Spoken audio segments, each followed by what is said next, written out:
The scene opens with a mesmerizing sight of a blonde girl claiming to be a goddess, softly whispering beside me, her voice as sweet as honey. Hey, handsome, stop pretending to sleep. Come play with us. Other cheerful voices chimed in, harmonizing. That's right. That's right. Come on, let's play. I was stunned, wondering, oh, how can there be so many beautiful girls? Am I dreaming? But the feeling was oddly real. Each soft touch sent shivers down my spine. Girls, please stop licking me. It's too ticklish. Suddenly I jolted awake. No way. Damn it, it really was a dream. In reality, there were no beautiful girls, just two hideous monsters. Their heads were as big as nightmares, charging wildly towards me. No, don't come over here. In a moment of panic, I quickly grabbed a stone nearby, and without hesitation, I threw it hard at the monster's face, shouting, Get away from me, I'm Kwang, a lucky survivor in this wasteland. I had only intended to go out for some food and scraps, but I got so tired that I stopped to rest. The moment I woke up, I ran into this horrifying monster. I wanted to curse, but now I had no choice but to run. Luckily, the strength of this two-headed hyena wasn't too terrifying. It seemed I had escaped it. However, it was getting dark in this monster-infested wasteland, and wandering around any longer was truly dangerous. Even though my stomach was growling, I decided to head back to safety. It's better to be safe.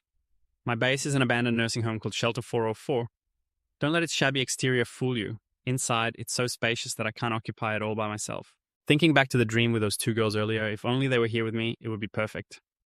But in a way, I'm not entirely alone. Yes, finally you're back. Administrator, a mechanical voice echoed. It was Little Seven, the assistant robot with the code 777. Calmly, I replied, Calm down, Little Seven, we were just outside for half a day. But Little Seven insisted, You've been out too long and there are still tasks to complete. Little Seven is the assistant at Shelter 404, while I am the administrator of this place. I am the administrator. I have a safe haven, just to survive in this wasteland, along with a bit of food to snack on. While it's not abundant, at least I won't go hungry. But this position also comes with responsibilities. My task is to use Earth's internet to guide players to this wasteland. To rebuild it, I am a person who just time-traveled from Earth to here. Months ago, it couldn't have been more fitting for this role. Without hesitation, the official plan for Wasteland Online begins. Do you believe this world has a game with realism, on par with virtual reality? In the private chat group of the Bull Club, Kwang sent a message. I just got a job at a company developing online virtual reality games. There are countless ways to immerse in the future.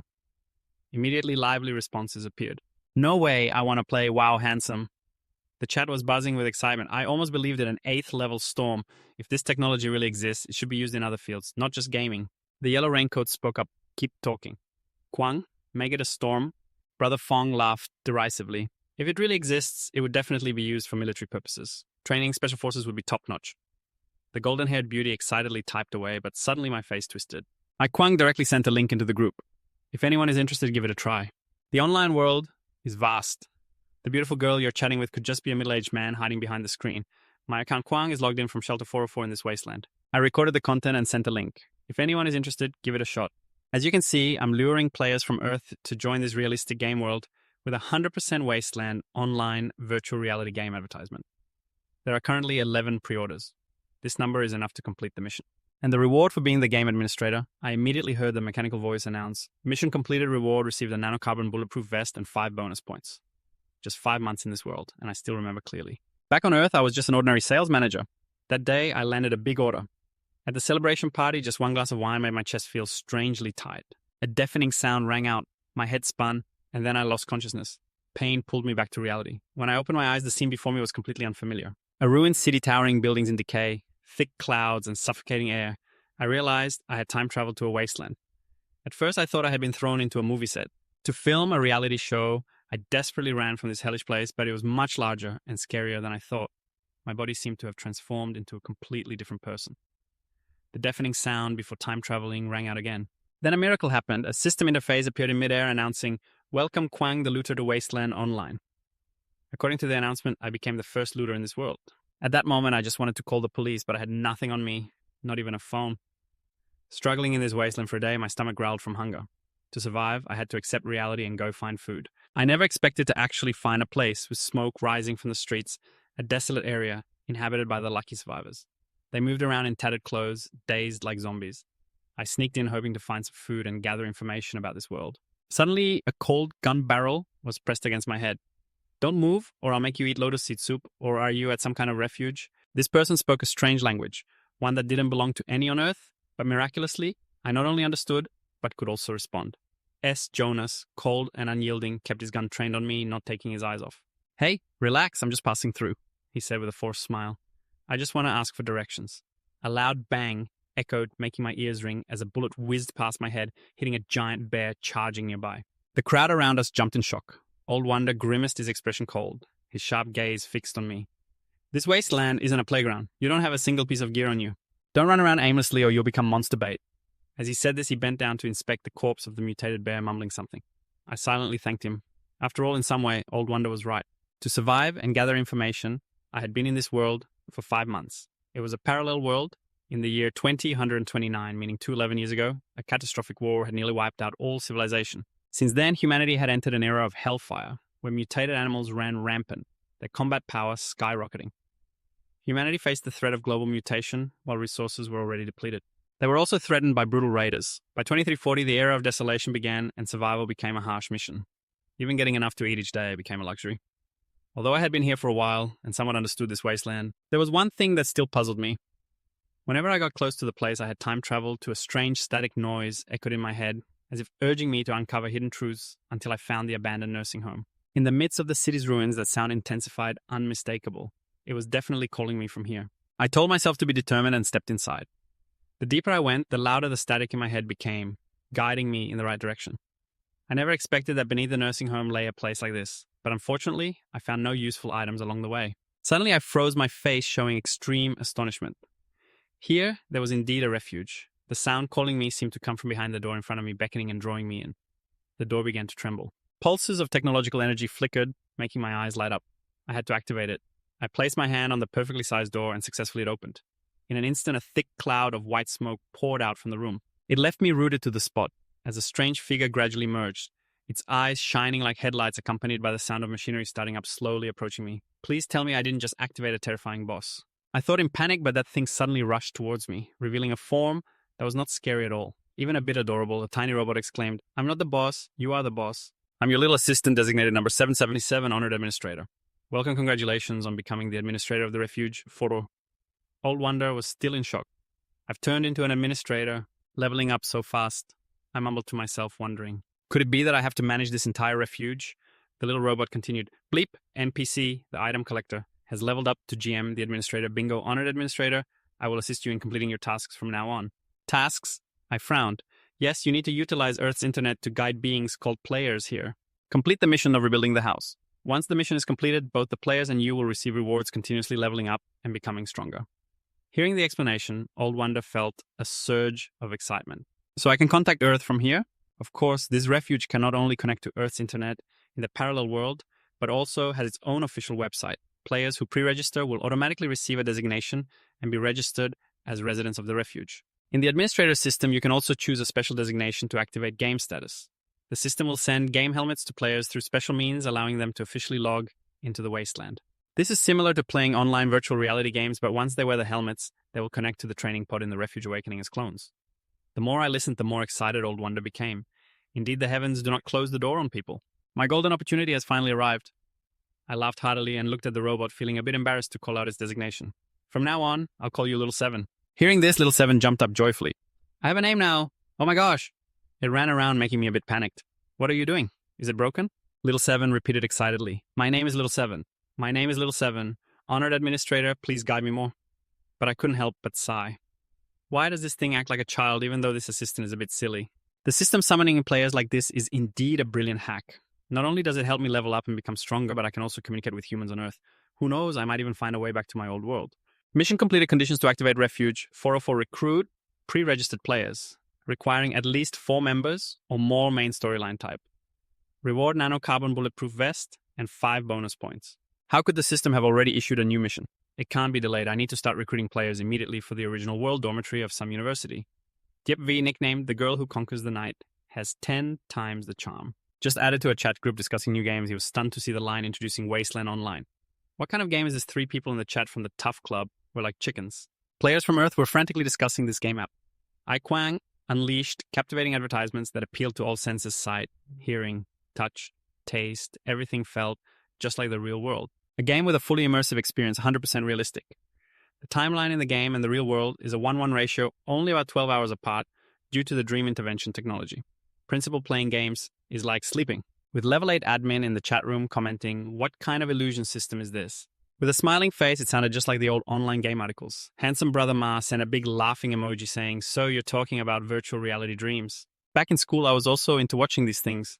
Wearing a yellow raincoat and giving a thumbs up, I said, "This setup doesn't make sense, does it? Isn't the network just trying to make money and let everyone play freely? 100% realism like this. Where's the honor of the R&B Warriors? Is everyone just leeching off? A game with 100% immersive experience. How real can I get, my friend?" Using such a rustic font to advertise and attract players is not acceptable. The FVI typed more vigorously, showcasing the standards of a modern keyboard warrior at the Disaster Relief Center for War in the Wasteland. I was furiously typing on the computer like in the introduction. I directly dropped the link that would cause full HD. DeepV was a bit surprised, even though he didn't quite believe it. He thought, what if such a game really exists? Over 200 mods for the Elder Scrolls V and more than 100 wives I crafted myself would come alive from the save file. Honey, are you tired? Let me give you a massage, honey. Are you hot? Let me fan you. Open your mouth. Let me feed you some melon. It's fantastic. Who's afraid of who? As a university student, DeepV had the spirit of exploring new science and technology. Let's see how real you can get if anyone doesn't like it, just like a dog for me to see. In the university canteen, the spicy fried chicken was really tempting. Full and satisfied, DeepV returned to his room. He was stunned to see a box neatly placed on the table. "What did you order, roommate? It's so big." "I didn't order anything. Who sent this?" DeepV frowned. Roommate B shrugged. "I don't know." Roommate A shook his head too. "I have no idea." DeepV furrowed his brows, muttering, "This isn't normal at all." He carefully opened the box placed neatly on the bed. Inside was a modern black helmet, exuding a high-tech vibe. He widened his eyes in amazement. "Is this a game helmet?" Without hesitation, DeepV decided to try it on. As soon as he powered it on, the helmet emitted a series of mechanical sounds and bright lights flashed, dazzling him. "Are we starting the game now?" He thought excitedly. "Here we go. A fully immersive experience, 100% realistic. Ladies, in the virtual reality world, I'm coming to make you my little treasure. If this game is as real as advertised, the benefits inside must be plentiful. My female players, I'm coming." Suddenly, DeepV's face scrunched up as a notification from the system rang out. "Wait for the game to activate within 72 hours. He screamed, nearly going mad. "No, no, no. I've already taken off my pants and you say I have to wait 3 days. His roommate frowned. "DeepV, are you crazy? What are you shouting about in the middle of the night?" "Yeah, you all should definitely go deal with it," another person chimed in. DeepV turned back grumbling. "Hey, Lou, let me see this first." Roommate, a curious, asked, "What did you buy? When did you buy this?" Meanwhile, at the Disaster Relief Center 404, Kwang was still busy with his chicken herding efforts. In the chat group of the Tough Club, DeepV sent an icon along with a message, "Is the little fairy there?" Handsome brother Ma immediately commented, "Got it. This thing is very unusual. Directly plays at my door. The future is long and this is really scary. I found it at the door of the garage." Level 8 added, "I saw it on my desk and thought it was left behind by a colleague." DeepV wouldn't back down. "No one has had a stranger experience than me. This package appeared directly on my bed and all 3 of my roommates are here. But no one saw how this box was brought in. And even more unusually did anyone notice. I put on the hat and saw the countdown timer, but others didn't see anything." One person in the group exclaimed, "What you said is indeed a bit strange. Which game company has such incredible abilities? Not only do they know our address, but they also deliver right to our hands. I don't know how they do it." Handsome Ma agreed. "Yeah, that's what I noticed too. Let's not talk about the address. If we use the IP address to analyze the actual location theoretically, it's not impossible. But with the way goods are circulating, I'm at Kim Lang, while the girl from the enemy camp is studying in Junk City, 500 kilometers away. And yet, we almost received the hats at the same time, right after clicking the link." DeepV nodded. "That's true. Moreover, shortly after clicking the link, you paused and said with curiosity, 'I have a bold idea. Why not take off the hat and see what's inside?' The 8th level elder replied immediately, 'That's dangerous. At least I don't know how to take it off. If we use force, it's hard to guarantee it can be put back together.' Another person chimed in, 'Everyone which game company is this powerful. Not only do they know our address, but they also have the skills to deliver the hats right to us. Should we report it to the police?' Handsome Ma shook his head. 'There's no property loss and the police would probably find it hard to handle. Besides, what would we tell them? Explain what this is?' DeepV sighed. 'It's really hard to explain. I once tried wearing the hat while stuffing my phone in to take a picture, but I couldn't capture anything. I saw it at the 404 Disaster Prevention Department and the voice input into the system was confident. The technology of my company is a trade secret. It cannot be disclosed. Because we know each other, I actively fought for 4 beta testing slots and send the game hats directly to everyone. The equipment is on loan, so don't lose it. If you do, I won't be able to talk to the company. One device will link to the user's identity information. One account can only log in once and is for one person only." Handsome Ma replied, "That's right. We can't harm our Kwang. Let's wait until we try it out first. Is the yellow raincoat exciting? Is the game paid?" The Kwang department replied, "The beta testing phase is free, but due to lack of funding, there's no salary. We sent 1,000 likes to confess to our Kwang."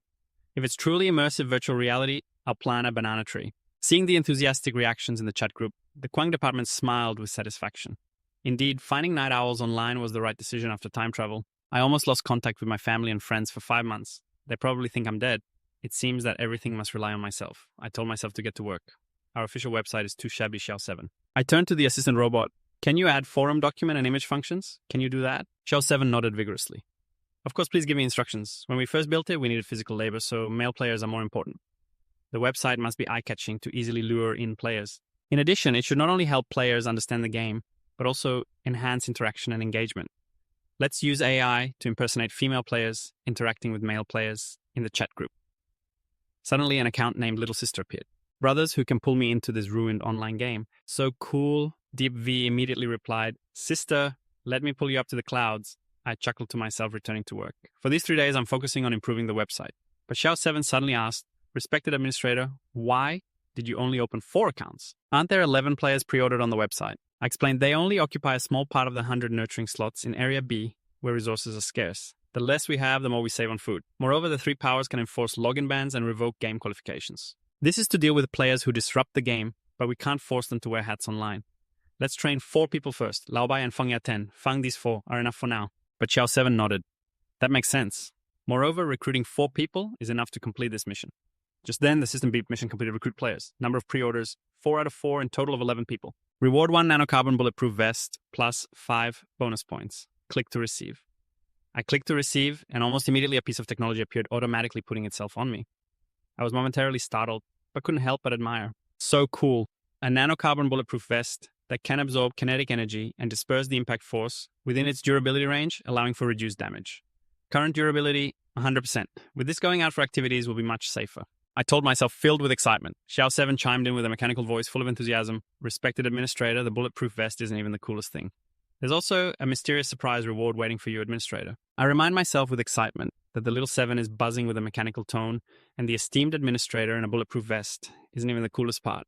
There's a mysterious surprise box waiting for you, Your Grace, from the administrator. The basic mystery box requires 1 reward point. The intermediate mystery box needs 10 reward points, and the advanced mystery box requires 100 reward points. The different levels of mystery boxes determine the minimum reward amount.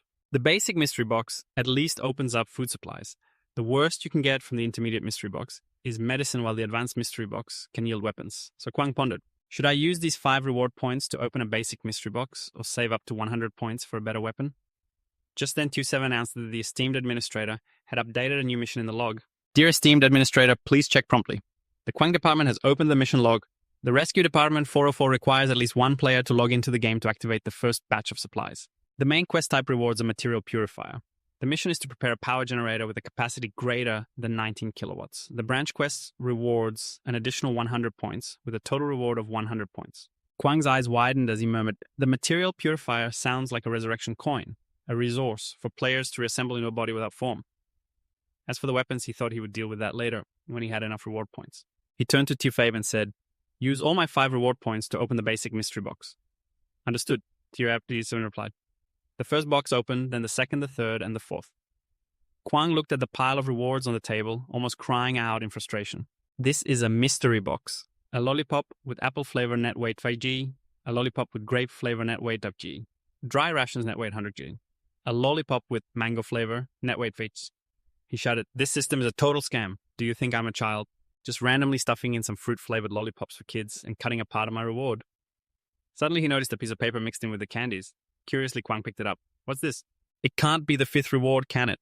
He opened it and read a letter written in the language of this world. Fortunately, after 5 months, he had become proficient in this language, and Kwang's translation perspective became clear. In this world, what creature is more suitable to be a chicken than the players? They are not only curious, but also full of enthusiasm, always resilient in the face of difficulties, and never despairing in tough circumstances. But most importantly, they even think from the perspective of a voluntary operator turning themselves into chickens. I packaged this equipment into a game. Truly a genius. The first administrator of the rescue department 404 let this letter remain in the 5th basic mystery box. This is a gift for my successor. Kwang was furious, shaking with anger. What a waste of my super mystery box. Tusav hurriedly waved his hand. Esteemed administrator, please calm down. It's comforting that in the midst of a lost civilization, one could discover such brilliant techniques and turn it into a game. The first administrator is not just a simple genius. Kwang frowned. Q7, do you know about the first generation administrator?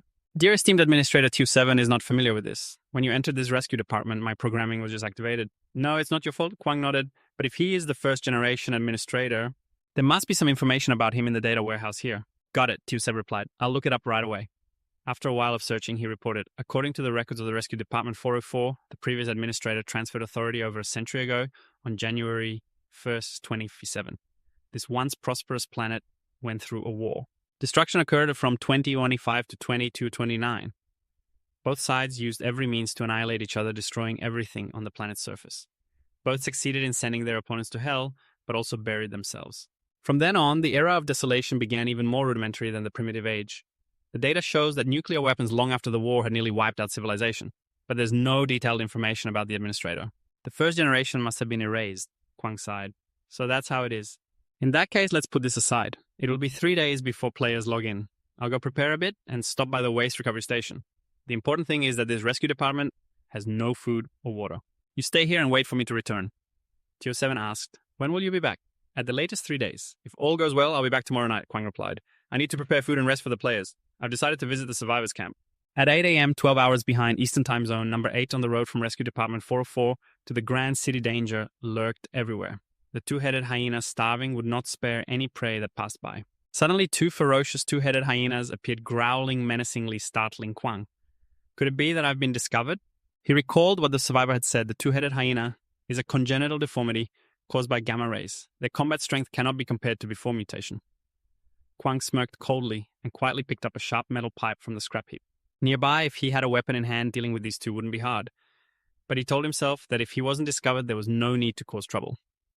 These mutated abominations are the main threat that survivors must face. Similar to creepers or monsters born from biological weapons, two-headed hyenas are particularly intelligent and often scout ahead in groups, just like mutated flies.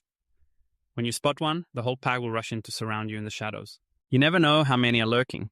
Just one small mistake could lead you to a dire situation, even losing your life in the Grand City of the survivors base at the waste recovery station in the city of Kutak. This is the largest concentration of survivors in Tantuan City.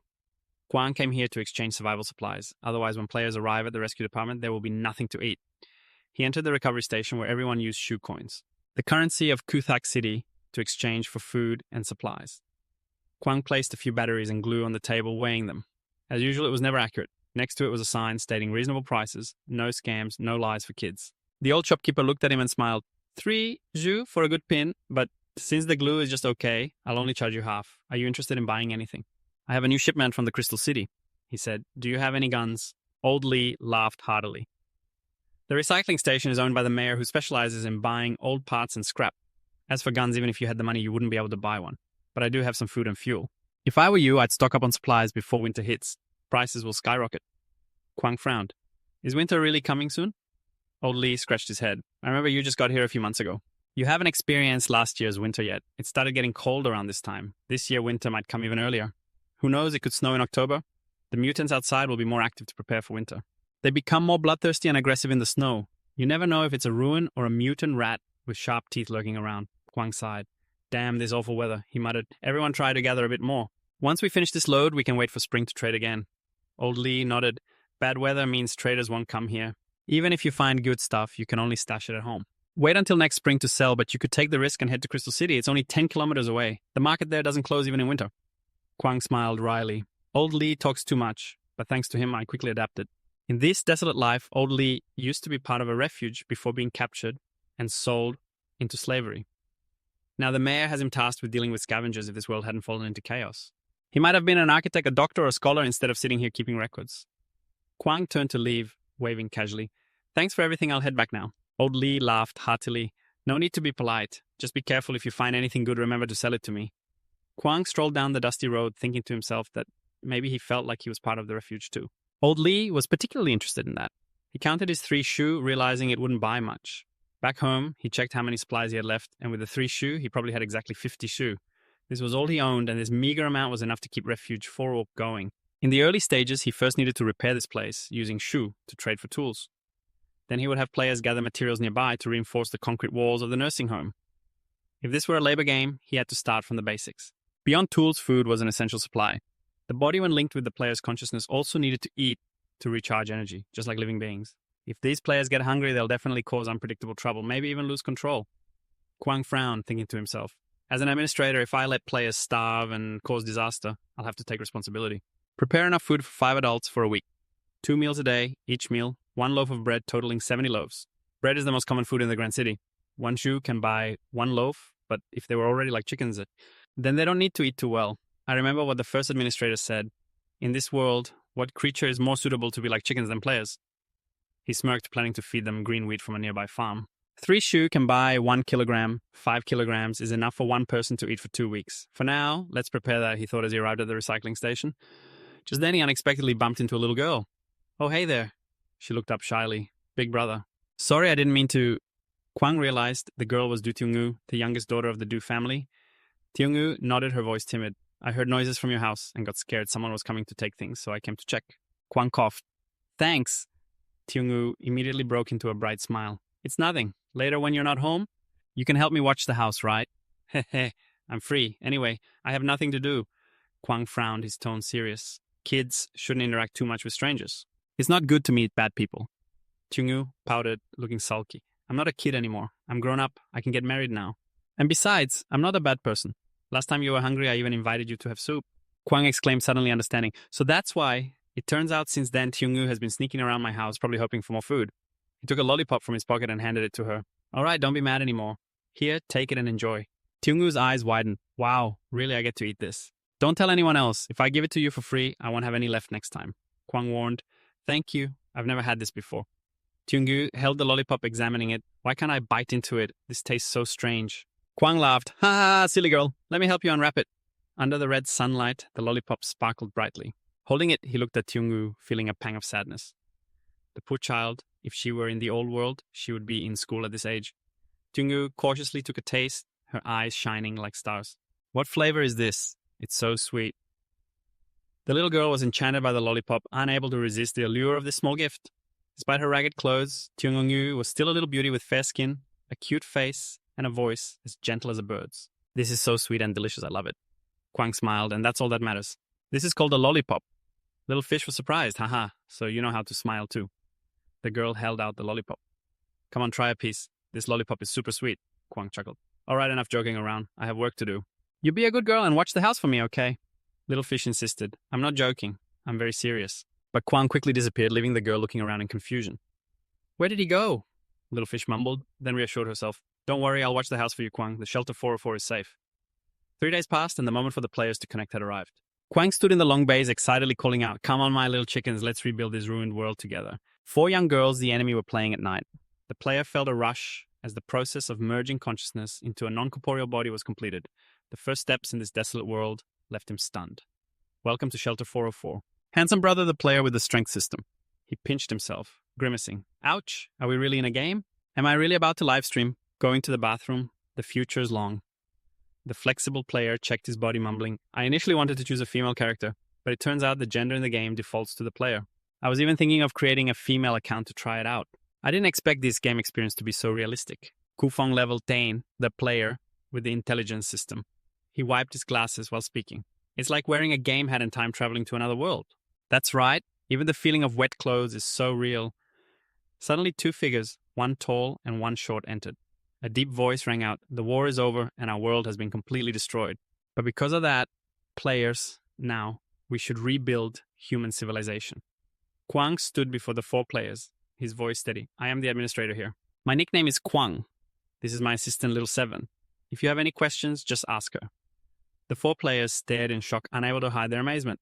The system announced 4 players have successfully logged into the game. For the first time, stepping into this world, they were astonished by its realism. Kwang smirked, satisfied that he had control of the situation. The handsome brother spoke up, his voice filled with doubt. Is this administrator an NPC? He looks just like a real person. The future is long. Excuse me, administrator, where is Kwang? What is our mission? How do we leave the game? Oh, right. Can this system change the character's gender? Kwang waved his hand, his tone serious. Silence. To leave the game, just lie down in the nurturing chamber. Now everyone just needs to shut up and read the resident handbook of Shelter 404. He led the group outside, handing them the resident handbook. This is the first edition. The administrator's command is supreme. All residents must obey unconditionally. For residents who violate the rules, the administrator has the right to use coercive measures, hibernation, and banning logins. Hibernation means leaving the game, and banning logins means denying access. The administrator has the final right to explain. With all the terms, Level 8 mumbled, well, this NPC administrator also has the rights of the general management department and can ban player accounts. What a scary game experience. The handsome brother nodded. That's right. This account belongs to Kwang. Please, we just started. It would be a shame to get banned. Kwang paused, turning back with a sharp gaze. After the war ended, those of you standing here are luckier than 12 billion others. I will show you the current situation, then make the declaration under the banner of the People's Federation to rebuild our society. He pointed to the forest ahead. This is the forest on the outskirts of the northern city. Thantuin City is far from nuclear blast craters, so no worries about gamma rays exceeding limits. Your first mission is to pick up axes from the ground out there and gather wood. Before winter comes, we need to stockpile enough fuel. We also need to repair the nursing home and build a front line on this wasteland. Let's rebuild our empire, get to work, but remember not to wander too far. Oh, right. If you encounter mutated animals, do not act recklessly. Retreat immediately. The 4 players eagerly entered the forest, starting a day of work. Little Seven worriedly asked her master, "Are these people really okay?" Kwang smirked. "Of course not. That's why I'm letting you supervise. You go to the north window on the 3rd floor and keep an eye on them. If there's any danger or someone sneaks away, report it to me immediately. I'll head back to the control center to check the rewards first." Little Seven hesitated. "Administrator, I respectfully have a problem. I don't have legs. How can I get to the 3rd floor?" Kwang sighed, picking up Little Seven. "All right, I'll carry you up." In the forest near the nursing home, the 4 players diligently chopped wood, and the sound of axes echoed. Suddenly, a large tree fell, creating a thunderous noise. The 3 were startled and turned to Laubach, who had just felled the tree. "The future is long," and he sighed. "Why is Laubach's muscle so solid, as if he has trained? Meanwhile, I'm just holding an axe and already tired." Laubach laughed heartily. "What does that matter? Even though my strength in the game is greater than in real life," with that Chen voice, full of illusions. "Wow, your strong and robust presence really makes me feel safe. Can you protect me, please?" Whether it's the old white guy laughing or not having a sister, it's still a waste of this body of mine. With level 8, Feng analyzing character attributes definitely shows differences from the theme of this game. There are 2 possibilities. We were frozen since before the war, or we are clones. I lean more towards the second hypothesis. This way, we can use resources in the pod to create new bodies. I'm really looking forward to the game mechanics. We could combine the profession system to establish diverse attributes, ensuring both freedom and richness in gameplay. Handsome Ma shook his head. This guy starts talking about games and forgets everything else. Da 10 continued to dream. "Everyone tell me, if we keep going this way, is there a chance we'll meet cute elf girls in the forest?" With level 8 Fang smirking, you should remember that this game is set in a wasteland 200 years after the Earth was destroyed by nuclear bombs. I remember a documentary called Return of the Nobel. There might not be elves, but there could be zombies or parasitic fungi. Handsome Ma reminded him, "That's right, the administrator said not to go far from the nursing facility. If you don't listen, he might kick you out of the game or even ban your account. Besides, we only have 1 axe. We definitely can't fight against a mutant." Da 10 nodded reluctantly. "Okay, I won't try anymore." The image of Kwang still lingered in his mind, his voice echoing in my territory. "You all have to listen to me." But Da 10, with his striking blonde hair, he seemed a bit unconvinced, muttering to himself, "Why should I listen to an NPC?" But then he thought, "Forget it, this game is free. Let's experience it first. Besides, I can't let Kwang down." Suddenly, Da 10's face contorted and the axe in his hand fell to the ground. What on earth is happening? Why do I suddenly feel something bad? At that moment, a dark shadow darted past and slammed into the tree he was chopping. Bumda 10 fell to the ground, terrified and trembling. "What was that? If it hit me, I'd be done for," he stammered. Almost broke, he focused and realized it was a gigantic eagle, its wingspan about 4 to 5 meters. The ferocious mutant with sharp claws charged straight at him. Da 10 screamed, "Help, this bird is too wild." "Blackbird, can't you find someone else?" Little Seven rushed into the shelter, her mechanical voice filled with panic. "There's trouble. There's trouble. Administrator Kwang is sitting in the room checking the rewards. The system just announced that the main mission to recruit players has been completed. The reward is a material activity purifier." Accompanied by a user manual, he grabbed the book and skimmed through it.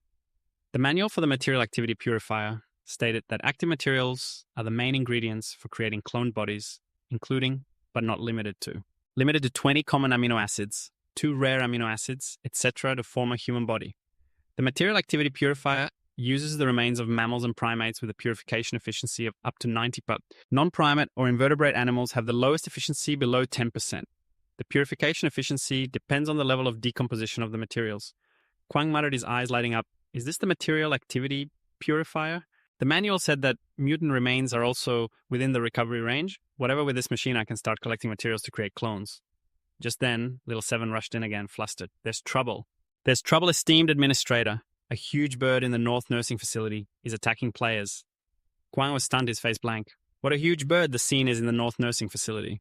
The black bird with a silver head, a giant mutated eagle, was preparing to tear 4 players apart under the tree. The other 3, undaunted, immediately ran towards Da 10, who had just been knocked down by the bird. Da 10 gasped, "Damn, that scared me to death just now." Handsome Ma exclaimed, "Wow, that dodge you just did was amazing. Da, that was super cool. The future is still long." He looked at the bird, muttering, "This strange bird looks a bit like a crow. It must be a mutant right level A whirlwind pushing glass." How do you know? The future also explains that the setup on the web says that mutants are mutated bodies due to gamma rays or other unclear factors. Handsome Ma was surprised. What? There's a setup on the website. Isn't it just a pre-order page? The future is still long? He nodded. The new feature was updated yesterday on the main page. It clearly states the common types of mutants: 2-headed hyenas, mutated horses, mutated leeches, mutated rats, mutated fish, and finally, the one we encountered here, the mutated eagle. The old white guy reassured, "Stop talking. Think of a way to deal with this monster." The group tried to hold their position, but when the old white guy turned to day 10, the one who had just spoken loudly had disappeared. What kind of teammate is this? A teammate who disappears. Suddenly a stone flew towards the mutated eagle. It noticed in time and dodged, its red eyes glaring with anger. Handsome Ma shouted, "Who threw that stone?" "Not me," the future also explains. "I didn't do it either." Level 8. Feng shook his head. Who else could it be besides us? The person who just attacked standing right under the tree was Quang. He smirked and threw another stone with more force. The stone shot out, but the eagle used its wing to swat it away and then dove straight down like an arrow aimed at Quang. Without a hint of hesitation, he picked up the sharp iron rod beside the cold, lifeless beast. Still a beast that wanted to eat me here. The iron rod was raised high above his head, waiting for the eagle to come close enough, and with a decisive motion he threw, the iron rod like a spear piercing, straight through the mutated eagle. The monstrous creature let out a roar, feathers flying everywhere before collapsing. The 4 players witnessing this scene turned pale, exclaiming in unison, "Wow, this NPC is so strong, handsome." Ma Huin marveled, "Look at our administrator's strength. The future is bright." They all chimed in, "Exactly. My administrator can take down this bird." "My administrator is even more formidable than the bird." With a level 8 laugh, he said, "I just want to say the administrator is top-notch." The group quickly lit a fire, and Lao Bai declared enthusiastically, "Ladies and gentlemen, with all the pride and joy we welcome you to tonight's dinner-roasted mutated eagle." That 10 grimaced, "Can this crow even be eaten?" So Quang replied, "If it's cooked, it's edible. The inedible stuff, well, I'll let everyone know later," he said, looking at the eagle. "By the way, this one is scientifically named the eagle. Is there any eagle this big? Is it because of gamma rays? Not just that, but also due to viruses and bacteria, weapons and so on, creating things like today. Mutations are just one of the dangers we face in some situations. Humans are even more dangerous." He sighed. "It's a pity there's no salt, otherwise it would taste better.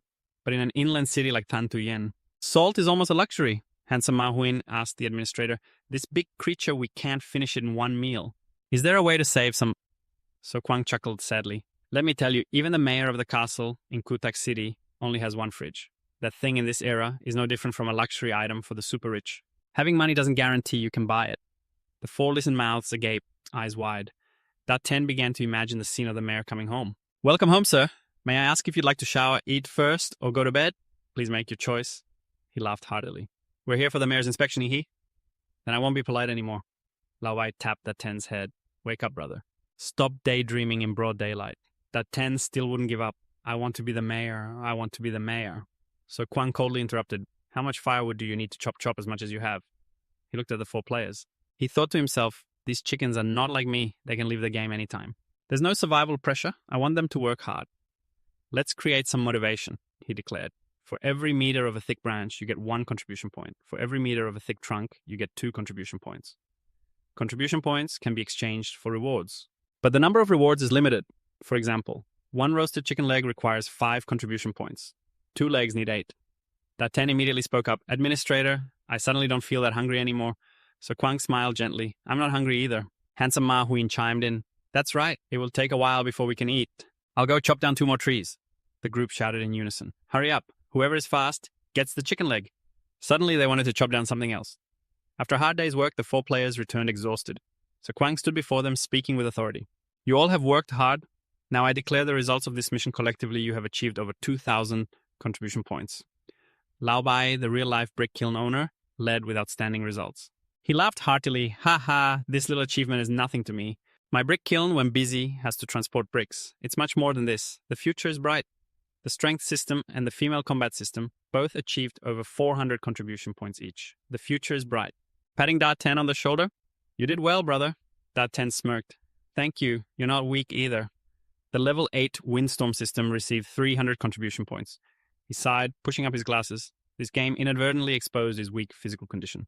In real life, Lao Bai comforted, eat a piece of chicken leg, it's just a game. Don't take it to heart. The group chimed in. That's right, trying hard is good.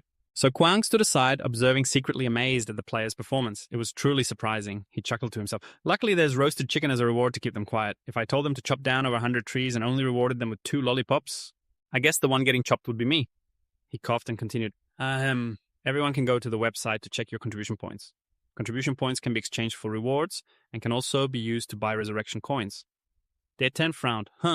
Is that all contribution points can be used for? The level 8 windstorm system nodded. That's good. Right now we're in the testing phase of the game content, so there shouldn't be much. Handsome Mahuin added, that's right. As long as they don't delete the phase, we can save up some money. Once the server starts, there will be places to spend. So Kwang rubbed his forehead, feeling a bit of a headache. He originally intended to give them some coins to spend, but he only had 50 coins, his entire fortune. Moreover, they weren't soul transcending like him and didn't understand the language of this world.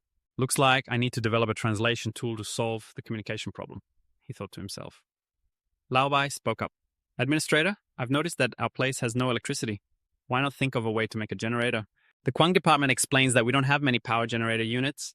The energy source from the rescue department isn't limitless. Even though it can be used short-term in the long run, it will cause greater hidden disasters. Look at the clock. In a serious tone, it's already 5 p.m. Time isn't on our side. Everyone should head back. I know well that due to the time zone difference between the two worlds, even though it's not completely dark here, it's almost dawn over there. If we let them stay, it will negatively impact real life. The 4 players return to the life pod all excited. The future is still long. Time in the game really flies. The experience is just too realistic. The handsome brother nods. Yeah, I feel that too. I don't want to lie in the nurturing pod to go offline. Sure. I sigh. I want to return to this weak body. I'm exhausted. Looking at the 4 players who have gone offline, Kwang starts thinking about the next step. I need to find more players who are free during the day. Or in a different time zone. Otherwise, at night, I'll be alone at the base, which isn't safe. Little 7 chimes in reporting that the cloning experience has been updated. Do you want to see it, Your Grace? Kwang is surprised there's a report on the experience. Little 7 explains, that's right. Each player, after going offline from the nurturing pod, will scan the cloned body record functional status and take a quantity of stem cells for storage to track development progress.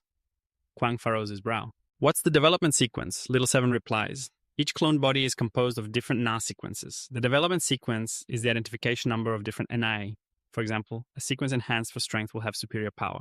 But regarding strength attributes, no wonder the old white guy is different from everyone else. The development progress is the level of expression in the specific segment of the NA sequence, usually expressed in percentages. For example, a development level of 100%. This means the body has reached the design limit of the NA sequence, the perfect state, which is nearly impossible to achieve. The NA sequence is equivalent to a profession in the game, while development progress is like character rank. Kwang nods, so that's how it is. What's the current development progress of the 4 players? Little 7 reports, all 4 are around 1%. The highest is the old white guy with a strength system at 0.3. According to research, just stimulating survival instincts and training the body will increase this index. If they work hard enough, they'll get stronger every day. As for the golden-haired guy, sure, I say. Kwang can't hide his joy upon hearing Little 7 explain. It's interesting that even these chickens can level up. There are even innate talents. He immediately plans the next step we need to establish a training regimen for them right away. The teleportation space brings Kwang back to Earth, the real world, to the teacher's dormitory at Kim Lang University. The player shares a room with the identity of Professor Nam Fong of this school, just waking up from a deep sleep. At this moment, he can't think of anything else but the thrilling experiences in the desolate online world last night, right? I need to ask Professor Wong for guidance about the generator this afternoon. It's currently noon at the Kim Lang University canteen. The endless line of people makes Nam Fong anxious. Why is the line taking so long? It's still not his turn. We're about to starve. Next to him, a few female students are chatting animatedly. One exclaims, "Look over there. Professor Wong is over there. Wow, he's so handsome. I can't believe he's already 30. Another girl chimes in, "Yeah, it's rare to see him eating here." There's the robot Nam Fong from the physics department. Why isn't Professor Wong as friendly as that? Professor Wong, with a warm smile, turns to wave at the 3 female students. Come on, go eat. Don't let yourselves get hungry. They all respond in unison. Yes, yes. Professor Wong will go eat right away. One whispers, Professor Wong is so gentle. I really want to talk to him a bit more. Age is just a number. As long as he's handsome, that's enough. But meanwhile, Nam Fong remains quietly focused on reading a book about generator principles. Suddenly he murmurs, "Generators, is Professor Nam Fong researching this lately?" Just then, Professor Uong approaches and Yamfong quickly closes his book excitedly, saying, I recently read a novel about a time when... The professor frowns, looking puzzled. Huh. What happened next? Namfong continues, I want to know how survivors should deal with electricity in such situations. Professor Uong smiles wryly. This morning you said you wanted to consult about something. It's not this, is it? Namfong nods firmly. That's right. Just like Mom's cooking. Professor Uong leans in closer, his eyes mischievous. It's just 2 things in the novel, and you're taking it so seriously. Huh. Could it be that you can really go to the apocalypse world? Yamfong, though calm, adjusts his glasses, sweating inside. How does he know the number of players in the beta isn't just 4? Yam, trying to stay calm, adjusted his glasses while sweating inside. How did he know that the number of players in the beta version wasn't just 4? You rush to beat the village drum, but don't take it seriously. I was just joking earlier. There's no way that's true. Inside, he breathed a sigh of relief. Luckily, it seems he's not one of those players from the Wasteland Online. Coughing, he tried to regain his composure and mentioned that most of the novels he read are about immortality. I rarely read about the real world. Can you tell me about the setting of that book? Professor Uong nodded, switching to a serious mode. The novel is set 200 years after a nuclear war, if that's the case. It might be quite troublesome. 3 electronic devices won't be protected and will be damaged by the electromagnetic pulses generated from the nuclear explosion. The more sophisticated the device, the harder it is to keep it intact. Namfong nodded in agreement. A gas-powered backup generator for the community, or restaurant, isn't too sophisticated, right? Excluding the possibility of it being taken away, if it hasn't been maintained for a long time, it must be broken by now. Not to mention fuel is also an issue. You can't expect there to still be gasoline at the gas station after 200 years, right? Professor Uong nodded and continued, but there are still ways. Cars have generators that can be utilized. As long as you get the rotor spinning, it'll produce stable 12V direct current. With a little repair, it can be used for small-scale electricity generation like lighting. A 12V voltage is sufficient. If you have an inverter, can't you convert the direct current into alternating current? Yamfang was focused, taking notes with bright eyes. Professor Uong looked at him surprised. Is it really that serious? Just from reading a novel, I used to hear people say that physics students are all quirky, especially the robot Namfong. It turns out the rumors are true. Namfong smiled but didn't respond. Professor Uong stood up. I have a class this afternoon. I need to go ahead. If you have any questions, you can find me anytime. The 3 female students who had been waiting immediately rushed over as Professor Uong left. Teacher, I have so many assignments I don't understand. Me too. Sorry, but the teacher has a class this afternoon. Why don't you ask Professor Namfong? One girl pleaded, can you give us extra tutoring, please? Come on, just a little bit, Professor. Here, take this for you to tutor us. Yamfong completely ignored the chatter around him. His mind was immersed in the Wasteland online world. Tonight, he had to log in and ask the NPC administrator where he could find a car. Why does my phone keep buzzing like this? Could it be that there's news in the game? He opened his phone and scrolled through a post by a player with the nickname Future is Long about Wasteland Online. This kid spends all day playing video games and doesn't work. Yet he managed to write such a detailed strategy. It's not simple. So Kwang mumbled, recalling information about Fung Chung, a former esports athlete with a series of trophies displayed in his room. In the post, Fung Chung mentioned that they have encountered 2 NPCs in the game. One is a human NPC named So Kwang, who's the administrator of the base, and the other is his robotic assistant named Tiu7, who is extremely advanced. The interaction is very smooth with players. I suspect the NPC has a hidden favorability mechanism, but it hasn't been confirmed yet. Additionally, this game has a pain protection mechanism that limits the brain's nerve center from feeling pain. I tried using a stone to cut my arm and it didn't hurt, but if I pinched myself, I still felt a bit of pain. The live stream room exploded.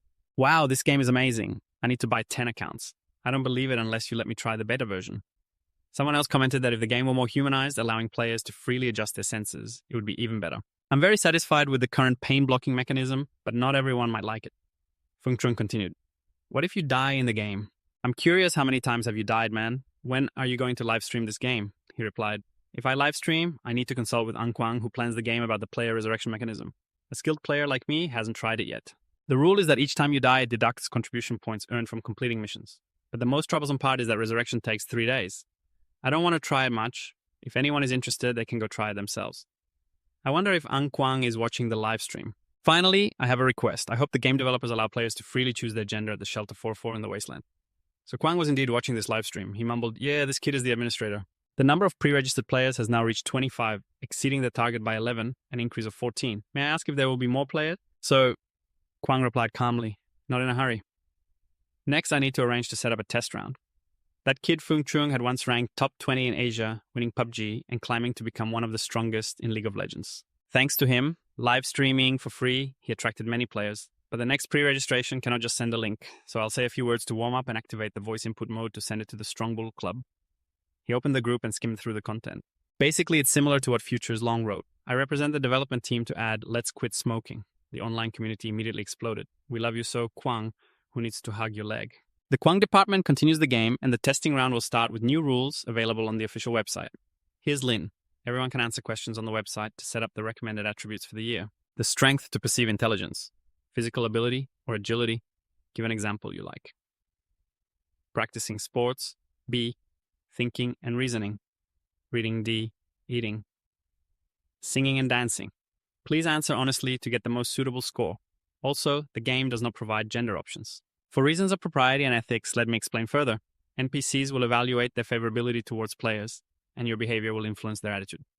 For example, if you anger the weapon shop owner with a favorability score of only 10, she will shout, "Get out, there's nothing here for you, you poor thing." But if the favorability is high enough, players will not only receive special rewards, but can also activate hidden quests to unlock career paths. The online community is excited. Wow, I love this gun. It's top notch. Can you give it to me? Are you willing to be the owner here? A great hidden career quest. I wish I could be the boss of that girl. Kwang smiled, mumbling that the future evaluations are still long. He wrote well, suggesting to pin it on the forum for me to read more in the game. I need the developer's game hat to replicate in the nurturing chamber for Little 7. If players can replicate, can I too? Anyway, I don't need a hat. I've already crossed over to this place. Little 7 replied, "Administrator, I respectfully checked for you. I'm very sorry, but there's no information on your jealousy sequence in the database. Without a jealousy sequence, it cannot be linked to the nurturing chamber." Kwang nodded. "It's okay. If you can't find it, can you use my health check results and the first generation administrator's calculation formula to determine my attributes?" Little 7 replied, "Yes, of course." After a moment, it reported, "Administrator Kwang jealousy sequence, level 4, basic attributes. Strength, 8 agility, 5 physique, 6 perception, 7 intelligence, 8. Level 5 is only 5% of the development progress of the jealousy sequence. The first generation administrator is indeed skilled at simplifying over 120 complex body metrics into 5 basic attributes." Kwang requested to adjust the attribute table for 4 other players. Little 7 nodded, "Yes, sir. Your metrics are stronger than those of other players by 1 level. They probably just arrived in this world and their jealousy hasn't developed for long, so they are still weak." Kwang pondered, "The metrics are high, but the database doesn't have my jealousy sequence. Could it be that I am an existence beyond the first generation administrator's expectations? How interesting. Compared to the monotonous, repetitive life on Earth, adventuring in this desolate, mysterious world is much more appealing." Suddenly, a notification rang out. "Congratulations, host. You've unlocked the Achievement Newbie Guide. Condition player logged in online for over 8 hours on the first day. Reward plus 10 points. Current points, 10. Little 7 exclaimed, "Administrator, you have enough points to exchange for a mid-level mystery box." Kwang nodded. "Let's give it a try, just as long as it's not a 0 cough syrup." Little 7 excitedly said, "It's here, it's here." "Administrator, hurry and see what the reward is." It announced, "Congratulations, you received the muscle cell enhancement syringe. Effect. Slightly increases muscle strength, permanently effective for 24 hours once. Using it multiple times will reduce effectiveness." Kwang raised an eyebrow. "Permanently increasing muscle strength. As long as it's not a 0 cough syrup, that's good. But can this be used for 200 years? Feels a bit dangerous." Little 7 reassured, "Administrator, please rest assured. All items from the base are quality products." Kwang nodded, took the syringe and injected it into his left arm. "Just a slight increase. It should be fine." The liquid quickly spread through his blood, coursing throughout his body. He threw a few punches to test it, but frowned. "Is that all? It seems like nothing has changed. Is this medicine expired?" Little 7 hurriedly said, "Administrator, please be patient for a moment." Kwang mumbled, "If the medicine is expired, it won't work. Better than causing trouble." Suddenly he felt a sharp pain surge from within. What's happening? His body suddenly went numb. A hot, red flow surged towards his heart, bringing a feeling of overwhelming strength and excitement. But that feeling quickly faded. He was disappointed. Why did I suddenly lose strength? Could it be that the medicine really expired? It's from 200 years ago, and my body hasn't changed at all. As long as there are no adverse reactions, it's fine. He ordered Little 7. "Check my entire body for me inside and out." Little 7 complied, and after a moment reported, "Although the jealousy development progress hasn't changed, both your strength and physique have increased by 1 point. Administrator, now you just need 1 more point of strength, and you will have double the strength of an average adult male. A 20-year-old who hasn't undergone special training typically has strength and physique at 5 points. Currently, your strength is 9, physique 7, and attributes like agility, perception, and intelligence are also slightly higher, as 5 is the benchmark." Kwang nodded. "Interesting. Little 7, what time is it now?"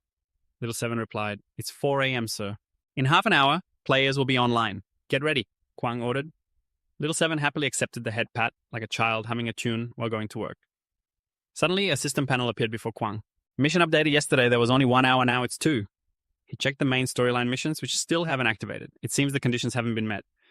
BIP Administrator's log updated. There are currently 20 missions on the list, including the branch mission prepares a 10 kilowatt generator with a reward of 100 points. 4 daily tasks: hunt a mutant creature for 2 points, accumulate 5 tons of wood for 2 points, and accumulate 100 liters of fresh water.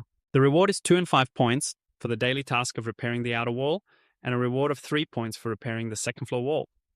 Kwang mumbles through the list of 20 tasks, totaling 150 points in rewards. Doing it alone is exhausting, so I'll spend a few contribution points to assign the chickens to the daily tasks. Right now, the most important thing is to fix the generator for Branch B. Without power life for those players is tough. It's no different from a primitive tribe. Having power at the refuge would be like a noble palace.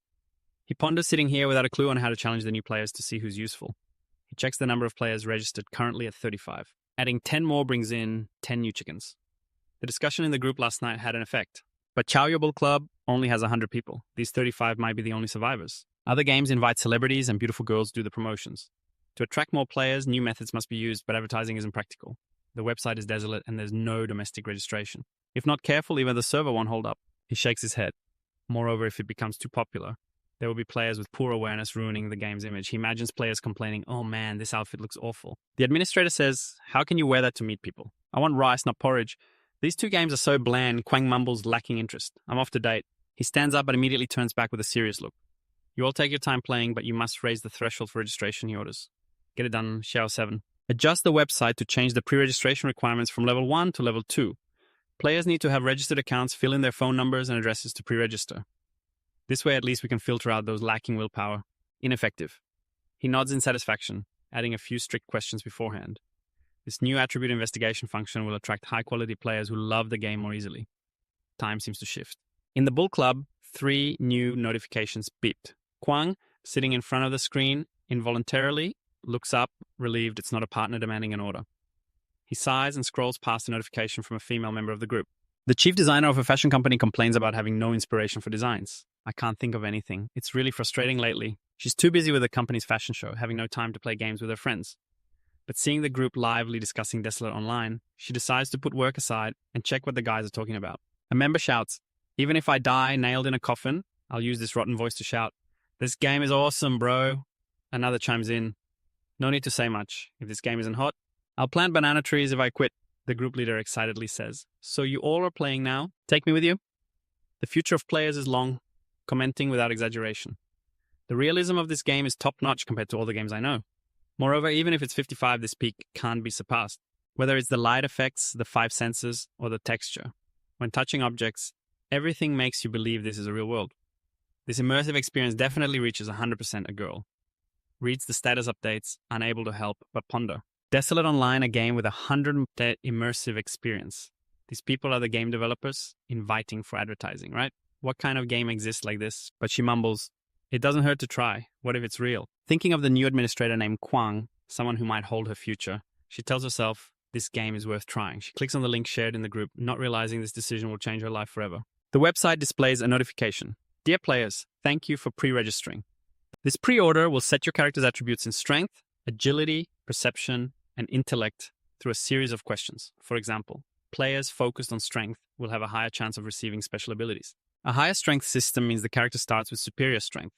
If you don't have a specific focus, you can choose a balanced type."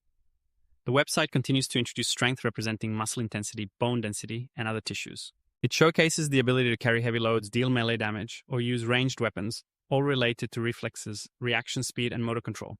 Players with high agility will be quicker in combat.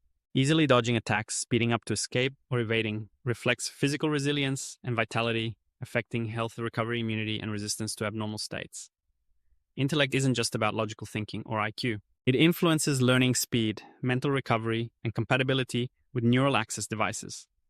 Players with high intellect can operate multiple devices simultaneously, showcasing intuition and observational skills. Players with high perception will be sensitive to danger, easily spotting clues and hidden traps. The girl mumbled, "This game doesn't seem special, but something unexpected caught my attention. Unable to decide like a reincarnation." The character's appearance in the game is determined by your choices. If you're not satisfied with your look, you might consider cosmetic surgery or even body modification. She exclaimed, "Cosmetic surgery and body modification. This is a new theme, a trendy style right now." Suddenly, an inspiration for the design surged. It's here, it's here. Finally, she felt a surge of inspiration, trembling with excitement. "Now I'll place my pre-order for the online game. She quickly filled out the pre-order information, just waiting to experience the game, hoping to quickly get inspired for a new outfit design. Knowing the system received a pre-order request for Round A from the new player, Kwang glanced over and realized that the pre-orders for Round A were much more lively than before. Indeed, promotion is crucial in this era. Good products need advertising. He looked at the clock 6 a.m. It wasn't the time to deal with pre-orders. The players online at the Disaster Relief Center 404 were missing. The last player to log in was a perception-based character. Xiao 7 stepped out to welcome the 4 players. It was now exactly X a.m. in the wasteland. "Welcome back, 4 players." One player shouted, "My character's build is strength-based, but my intellect is only 3 stars. "I don't feel stupid, do I?" Xiao 7 replied. "Saying that means you're extremely smart." Another player was surprised. "I'm agility-based, not intellect-based." The third player boasted, "I'm intellect-based." "That's me. 7 points in intellect, but only 3 in strength." Suddenly, a blonde girl clutched her stomach, her face scrunched up. "I'm not going to make it. Quick, tell me where the bathroom is." Xiao 7 shook her head. "Sorry, this first floor only has the nurturing area. There are no facilities. While I know perception players are extremely sensitive, please try to stay calm." The girl struggled, but finally managed to hold it together. "Don't let him go anymore." Unexpectedly, this kid was really strong. "Luckily, my starting strength value is 7 points. Another player shouted, "Don't mention that word again. I'm about to burst." The blonde girl yelled, "Are you crazy? Doing this will lower the NPC's favorability towards us." "Damn it, something really hard to say is about to come out. We must hold it together." Kwang stepped out, his voice stern. "No chaos. Line up properly, you 4. They hurriedly replied, "Yes, yes, we're lining up right now." They quickly formed a line. One person chuckled, "Last night talking about favorability with them, now they all want to flatter me." Kwang thought to himself, "I must maintain a strict image." He said loudly, "Listen up, everyone. Time is of the essence. We have a lot to do to avoid affecting future plans. We need to build a frontline tower above ground before winter arrives, meaning food, water, and fuel must be stocked up. Additionally, we need to construct defensive structures and living quarters above ground. Everyone can check the details on the notice board at the nursing facility." One player excitedly said, "Haha, this is my chance to show off my strength." Kwang checked the system, frowning. "Why is there no mission to find the generator?" He turned to the group. "All right, that's the basic situation. If there are no issues, we'll set off right now." One player raised their hand. "Wait a minute, Administrator, I want to go do?" Kwang sighed. In the past, he only thought of survival, never considering that with more players, eating hygiene and even farting would become big issues. He ordered, "You follow me." The blonde player hurriedly said, "Wait, Administrator, don't go so fast. I'm about to burst."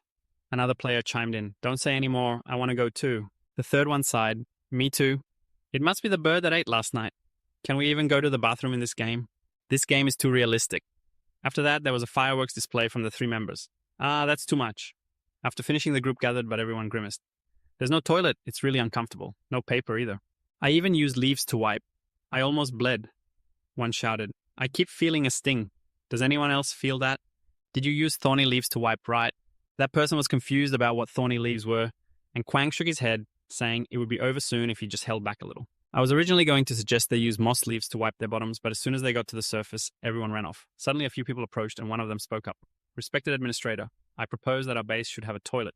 "I agree," one player chimed in, his eyes shining with excitement. "If we have a toilet, we could dig a big hole to collect all the waste and mix it with sawdust for aerobic bacteria and fungi to break down the organic matter.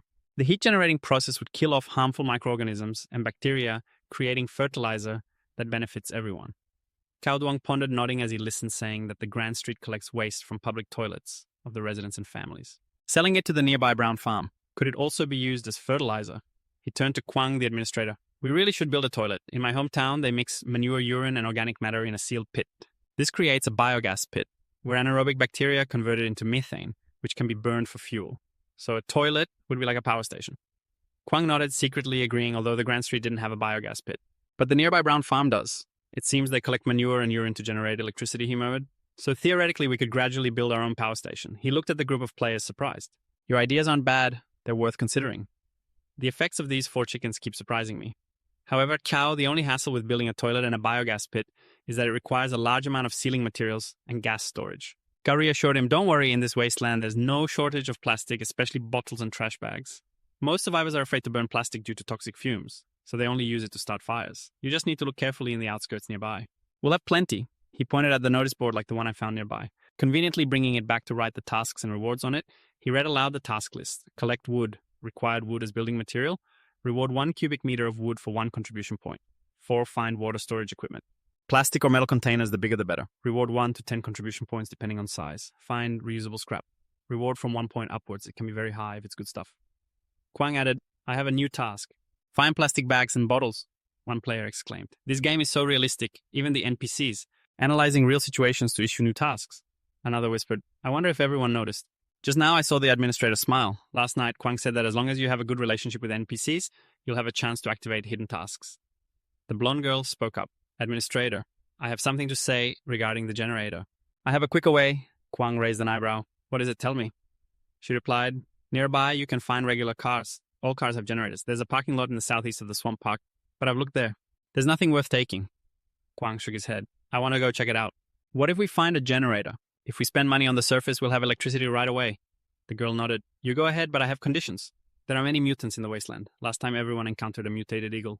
The outside environment is very dangerous. I need to choose another person to go with you. Kwang nodded, pointing at a player with a perception system. You go scout outside with him. He hesitated, looking at the blonde girl, wondering if she wanted him to go with her. The blonde girl suddenly felt uneasy. I want to choose one more person to go with us to the parking lot to find the generator. Kwang nodded. All right, you go with him. Let's get the map and gear first.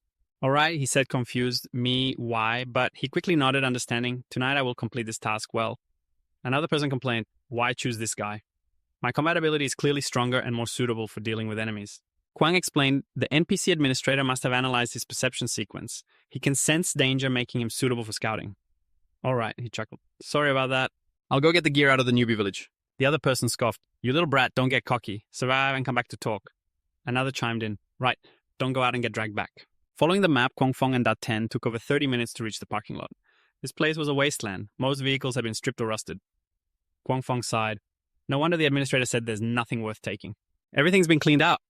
Dat-10 shook his head. Now that we're here, we can't go back empty-handed. Kwang Fong walked around trying to open the hood of a car, but no matter how hard he tried, it wouldn't budge. He helplessly shouted, Team, come help me! Dat-10 ran over. Got it, wait a minute. Even after years of playing together, he was still curious about what Kwang Fong did in real life. Both of them put in their strength, sweating profusely, and finally managed to open the hood. Quick, see if there's anything usable. Kwang Fong exclaimed, Dat-10, look inside. He hesitated. Is this the starter?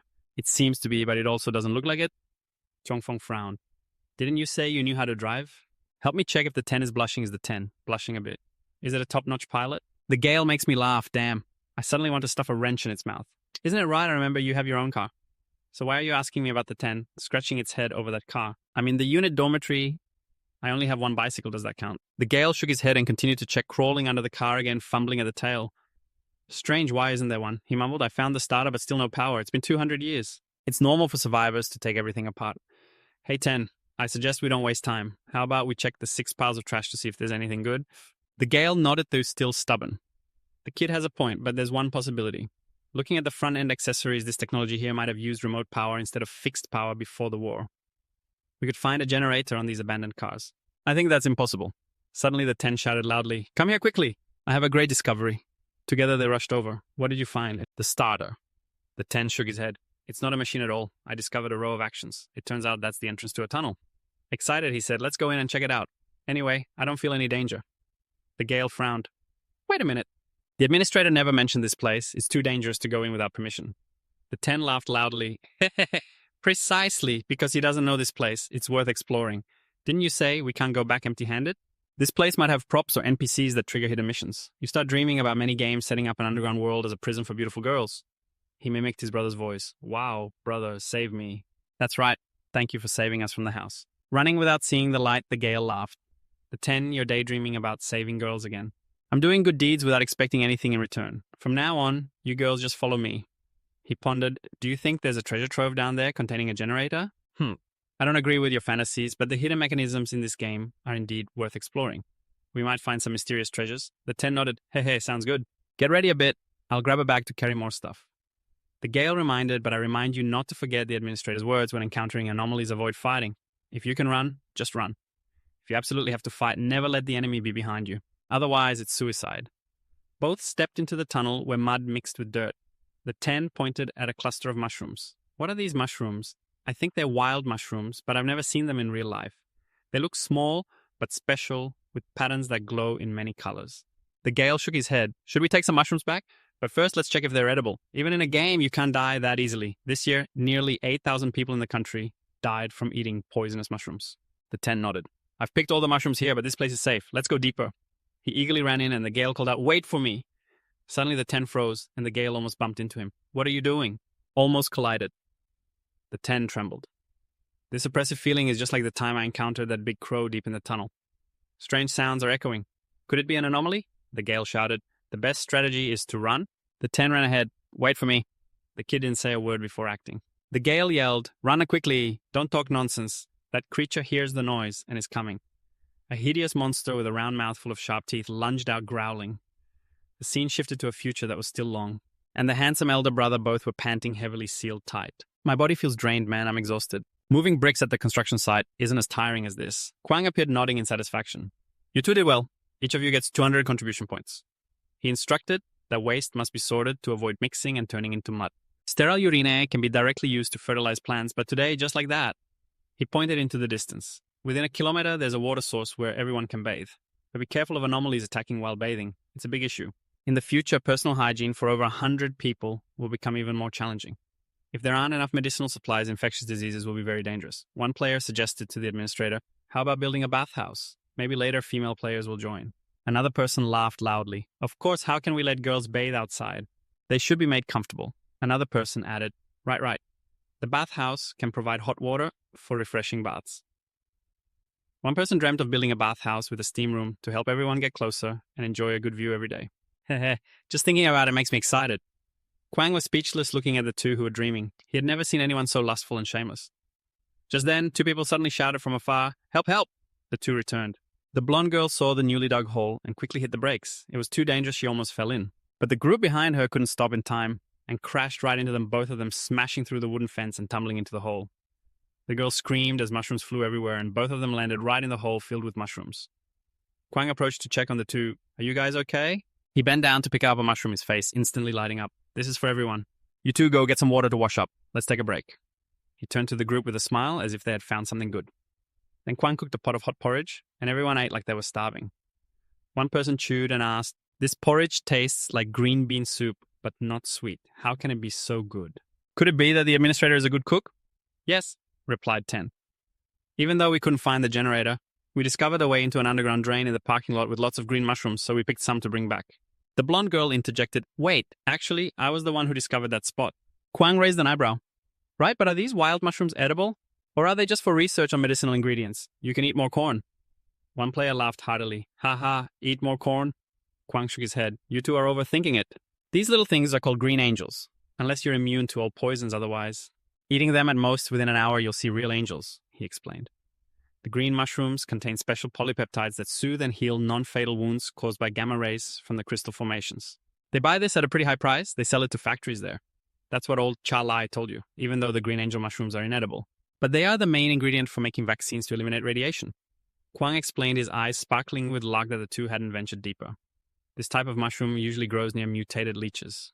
Mutated leeches what? Kung Fong was surprised. Kwang nodded. Yes, mutated leeches are only as big as a hand. Apart from their characteristic sucking mouths, they are no different from regular leeches. But when they mature, they can grow longer than 1 meter, even up to 3 meters. I've heard their eating habits change too. They can swallow a whole adult. Yes, 10 said pale-faced. We just brushed past the gates of hell. Kung Fong nodded. So that's where that sound came from, the mutated leeches. He turned to Kwang. Looks like you two still remember the exact location of that underground drain, right? Yes? 10 nodded firmly. I remember. Right here, I've marked it. Kwang smiled. Got it. He thought to himself, hey, these clueless guys are starting to be more reliable. He announced, this time, Kung Fong and 10 received 220 contribution points. 200 points for discovering the mutated leech nest, and 20 points for finding the green angel mushrooms. Both thanked the administrator, and Kwang, feeling satisfied, thought to himself, I didn't expect them to have such a surprising harvest this time. Those things are not easy to find. However, I must be cautious. I can't give too many rewards. If they taste the sweetness, they might recklessly run off to pick mushrooms and end up losing their lives. I didn't expect there to be a mutated leech nest nearby, he said seriously. In summary, before we find the generator to supply power for living materials, everyone should still be cautious. He pointed to the pile of mushrooms. Next, we need to handle these green angel mushrooms. There are about 2 kilograms here. At the current market price, 50 grams is $1. This is worth about $40 equivalent to all the money I've accumulated in 5 months. Moreover, this is the price at the recovery point in the upscale area, giving it a real value, at least double. He turned to the group. I'm going out to replenish supplies. You 4 stay here. Remember not to wander far. At 5 p.m., the little 7 will open the gate for everyone to return to the shelter on time. Little 7 will summarize the results of the work. If there's anything unclear, just ask him. The 4 of them replied in unison, "Understood, Administrator." After finishing the pot of porridge, the group had some free time and started discussing. One person wondered, the green angel mushrooms are the ingredients for making vaccines to eliminate radiation. But why only reward 20 contribution points, equivalent to cutting down 2 trees? Is there something wrong? The blonde girl nodded. Of course there's something wrong. As usual, the mission rewards must be based on difficulty. You two not only unlocked a new instance, but also collected valuable materials. Logically, you shouldn't just be rewarded this little. The future is still long, Chen interjected. So what do you think is the reason? The girl replied, of course it's priority 1. Another person looked confused. Priority, what is that? The future is still long, she explained. Perhaps in the previous context, the administrator once said that the most important mission right now is survival. The blonde girl nodded and said, hey, I often play games without watching the plot directly, just skip it. I guess the tasks on the board aren't the whole game. It gives us a lot of autonomy, not just receiving tasks from NPCs. But we can also actively open tasks. One person wondered, what makes you say that? The girl replied, based on what we do in the afternoon, those are tasks assigned by the administrator after considering our feedback. Even if you didn't find the generator, you discovered the mutated drive and picked wild mushrooms. So we all earn contribution points just like I do, said the old man. I get it now. But completing the tasks on the board also earns contribution points, and not a small amount. The girl continued. That's the second point I want to mention. Do you remember the strategy for building rapport we talked about? One person feeling anxious exclaimed, what do you all understand? Just spill it out. I'm dying of curiosity. I get it, the old man laughed. Listen, the fixed tasks on the board only offer low rewards. In comparison, actively opening tasks will showcase our abilities more. Theoretically, it could raise the administrator's evaluation of us. The blonde girl exclaimed, oh, I see now. What you said makes sense, the old man suddenly pondered.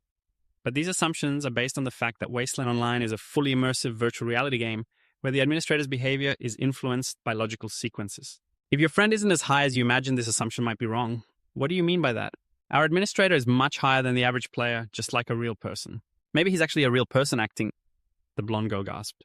Are you saying he's deceiving us? Does he want to take advantage of us? The old man shook his head. Don't worry, I'm just speculating that the administrator is a real person. Moreover, he not only doesn't harm us, but also saves us. Personally, I'm more concerned about how to accumulate rapport with NPCs to have a higher starting point in the second round of testing. The group chimed in. I'm on board with that. I have no objections either. The old man nodded. But you reminded me about forming a group. From now on, we are a team sharing intel and supporting each other. The 3 things we need to do are to leverage each person's strengths. You all go to the swamp park to investigate the distribution of anomalies and traces of activity. If you find a hideout, mark the area, but absolutely do not get too close, especially avoid fighting. We need a safe water source. One person asked, all right, does this guy see himself as the team leader? The blonde girl laughed. Let's keep chopping wood. Later, I'll go online to research materials and think of ways to use this wood in the afternoon. In the wasteland world, a caravan entered the residential area. Among them, a girl with long, slender legs, muddy and shackled at the ankles, struggled to take each step. Despite wearing ragged clothes, her face radiated an undeniable beauty. A player exclaimed, wow, look over there. This girl has an amazing body. What a shame. Such a delicacy is being thrown to the pigs. The caravan leader shouted, what are you all staring at? Hurry up and unload the goods. Don't delay the boss's schedule. The nearby Walter observed without intervening. The old man bowed respectfully. I represent the chief to welcome you to the Grand Street. This girl is the merchandise the chief wants. The caravan leader nodded. Send the goods carefully. Also tell him that high-grade goods are hard to find. Treat them with care. Don't ruin them in just a few days. The old man nodded. Rest assured, I will ensure she reaches the chief safely. As usual, the Kwang department arrived just in time as the caravan appeared. The old man, the caravan leader, brought along a legendary blood-fed product, a clone. Previously, he had mentioned that there were transactions at the Extreme Stone. The slave thought he was lying. He never expected to witness it with his own eyes today. However, he secretly thought that such luxury goods could only be bought by the chief. In his imagination, the chief was a fat, annoying guy. Puffing on a cigar while lounging on an extravagant chair, he muttered, this is a great opportunity. If the caravan is at the Extreme Stone, maybe I can find a good buyer over there. The old man began tossing money to the laborers. Once you unload the goods, you're done here. Take it. The group thanked him in unison. Thank you, Boss Lai. Next time we unload, please continue to take care of us. Kwang quietly blocked the caravan's path and calmly spoke. Boss Lai, do you have time? I have something you need. The old man raised an eyebrow, looking him up and down. Who are you? Kwang smiled, unfazed. I mean, no harm. I just want to discuss a deal with you. The nanocarbon bulletproof suit you're wearing is enough to buy at least 5 seconds. If anything goes wrong, as long as you don't get exposed, everything will still be under control. The people in the caravan laughed loudly. You're the new armor picker in the Grand Street, huh? Kwang replied calmly. My name is Kwang. The old man waved his hand. I don't care what your name is. We don't do small deals with a ragged guy like you. You should sell it to the chief instead. Kwang didn't refute, just smiled faintly. He opened the bag to show him. Here, take a look. He directly opened the bag to reveal, I'm sure this 2-kilogram product is trash. The old man's eyes lit up. Oh, where did you get these? Open the bag and show me directly. I bet this junk weighs about 2 kilograms. Lao Li's eyes lit up as he looked at it. Wow, where did you find all this stuff? Kwang asked, beside the mutated pit. Do you want to go? Old Lai laughed loudly. Don't worry, I'm just asking. How do you plan to sell these? Kwang thought to himself as he quoted 2 pounds for 200 shu. Although the recovery price in the Grand Street was 50 grams for 1 shu, the true value of the Blue Angel mushrooms was definitely more than that. Old Lai nodded immediately. All right, let's make a deal. Kwang silently cursed. The price is still too low. If I had known, I would have quoted double. He glanced at Old Lai, the chubby head of the merchants, knowing that he wouldn't sell it for just this price. Damn it, I really want to rush in and teach him a lesson, Old Lai said with a sly grin. Okay, my little friend, I hope today's transaction won't be discovered by the authorities. Kwang nodded. Of course they won't find out. I don't want to cause any trouble either. Old Lai nodded. Yeah, you're quite smart. Right now I can give you 200 shu, but I guess you'll just exchange this shu for something else. Why not buy directly from me? You'll save on the intermediary price. I also have surplus supplies. I can give you a 20% discount. How does that sound? Kwang snorted coldly in his heart. 20% I believe you, but you think that as long as you sell cheaper than the Grand Street, I have no reason to refuse. He nodded. I want to buy a gun. Do you have any? Old Lai laughed heartily. A gun, no problem. A bolt-action rifle with a 9mm barrel, just 200 issue. How about that? I can throw in 30 bullets for you. The bullets are 1 shu each. This price is absolutely reasonable. Kwang checked the gun, feeling it fit nicely in his hand. The price you mentioned has already been reduced by 20 p. Old Lai nodded. Right, if you think it's too expensive, you can choose a cheaper one. The short-barreled gun in my hand is only 100 shu with a 5mm diameter. It's useful for dealing with robbers. But I wouldn't recommend you use it for fighting mutated creatures. Kwang thought silently. Even 20% off is still too expensive. Capitalists really are ruthless, he thought. Let's make a deal. The 9 Yahello and a bolt-action rifle plus 60 bullets. Also, I need 25 shu to buy food and other supplies. Old Lai raised an eyebrow. Are you making demands of me? Kwang nodded. That's right. In the mutated pit, there's not just 2 pounds of mushrooms. I'm sure the head of the authorities understands my point. Old Lai laughed heartily. You want me to invest in you? Why not? I bet even at this price, you can still make a good profit. Kwang continued. If you agree, the next shipment I bring will be 10 times today's amount. Old Lai's eyes lit up. Oh, 10 times your proposal isn't bad, he scoffed. Humph. Transporting 20 pounds of Blue Angel mushrooms to the city can yield how many anti-radiation vaccines? By then, don't say just 1 rifle. Even 100 rifles could be bought. He patted Kwang on the shoulder. Let's be friends. My name is Lai. I rarely do business directly with scavengers, but you are an exception. I'm very interested in you. Kwang smiled. Thank you. My name is Kwang. Old Lai frowned. I know you just said that. Kwang nodded, hoping that we could cooperate happily in the future. He thought to himself, I'm also very happy to cooperate with you, Lai, even though today you set a trap for me. One day I will pay you back tenfold. Old Lai handed over the new bolt-action rifle. 60 bullets and some extra supplies. Thank you, Lai. Old Lai took the mushroom satisfied. No problem. The good stuff is always hidden near the bullet pits.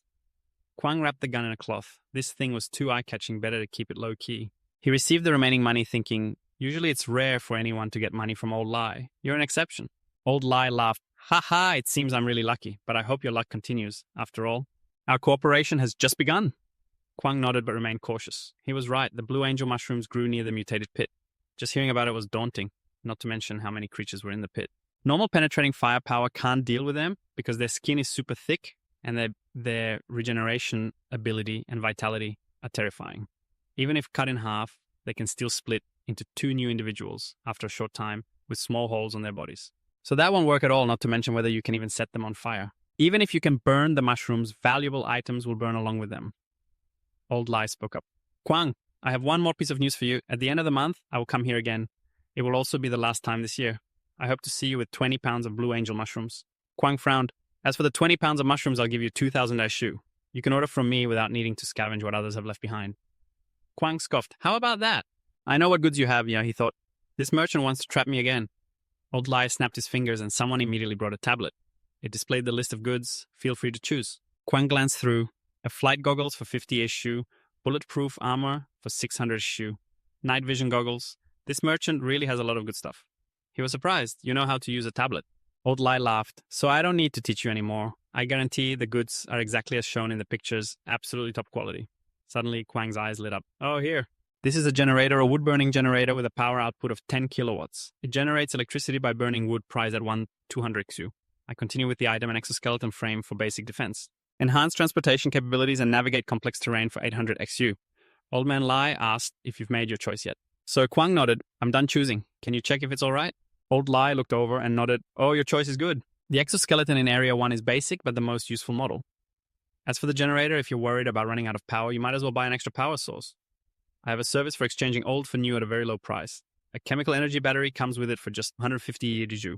Swapping for a more expensive battery won't even cost 1,000 Shu. So Kwang calculated silently that the exoskeleton could be worn under clothes while the generator wasn't something an ordinary guy like him could afford. He spoke up. Don't worry, I won't bring it back to the city in style. He thought it best to ease Old Lai's concerns. Old Lai waved his hand dismissively. How you handle it is up to you. Even if you say I sold it, I won't admit to it. In the end, the unlucky one is still you.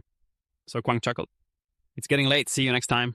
Old Lai nodded. Wait, all the items I just ordered are 20% off, right? That's right. Old Lai laughed heartily. The prices you see have already been reduced. So Kwang raised his middle finger affectionately to say goodbye to the merchant group, secretly cursing. Damn it, let's see how I deal with these annoying traders later. It was getting dark. Returning to the base would be very dangerous now. He decided it was best to head back to the tent and sleep. On his way, he passed a bustling store where a vendor shouted, Soap from the Crystal City, only 30 bars left. Buy one for 3 Zhu to wash off the stink. Another vendor was promoting cooking oil from Brown Farm for 10 Shu per liter. If you think that's expensive, find someone to share. The crowd buzzed. Show me, I want a bar of soap. Do you have coarse salt? I want salt-soaked herbs. Do you have any? I'm dying here.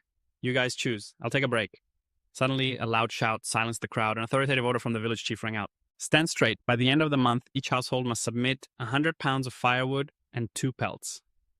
The announcement quickly spread throughout the village. A few people whispered anxiously in the crowd. Every year in August and September, they issue mobilization orders. How are we supposed to survive this winter? Another person sighed. But if we don't deliver enough, we'll be kicked out. Where will we find shelter this winter?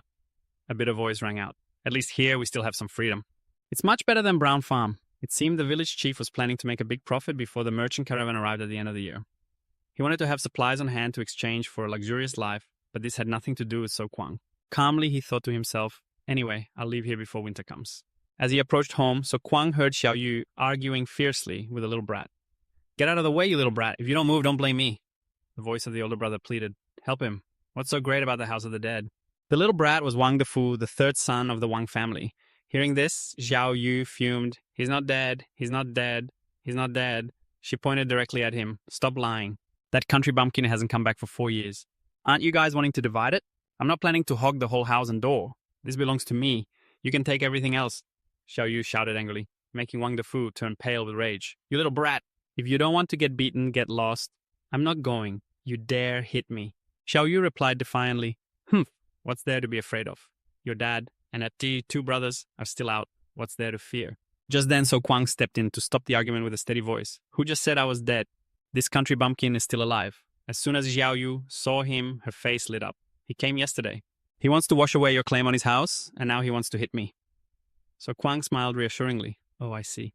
Thanks for watching the house for me, but I'm here now. No one can bully you, don't worry. He turned to Wang Defu with a cold tone. And you little Wang, are you planning to leave on your own, or do you want me to escort you out? Wang Defu still stood there, making. So Kwang raised an eyebrow.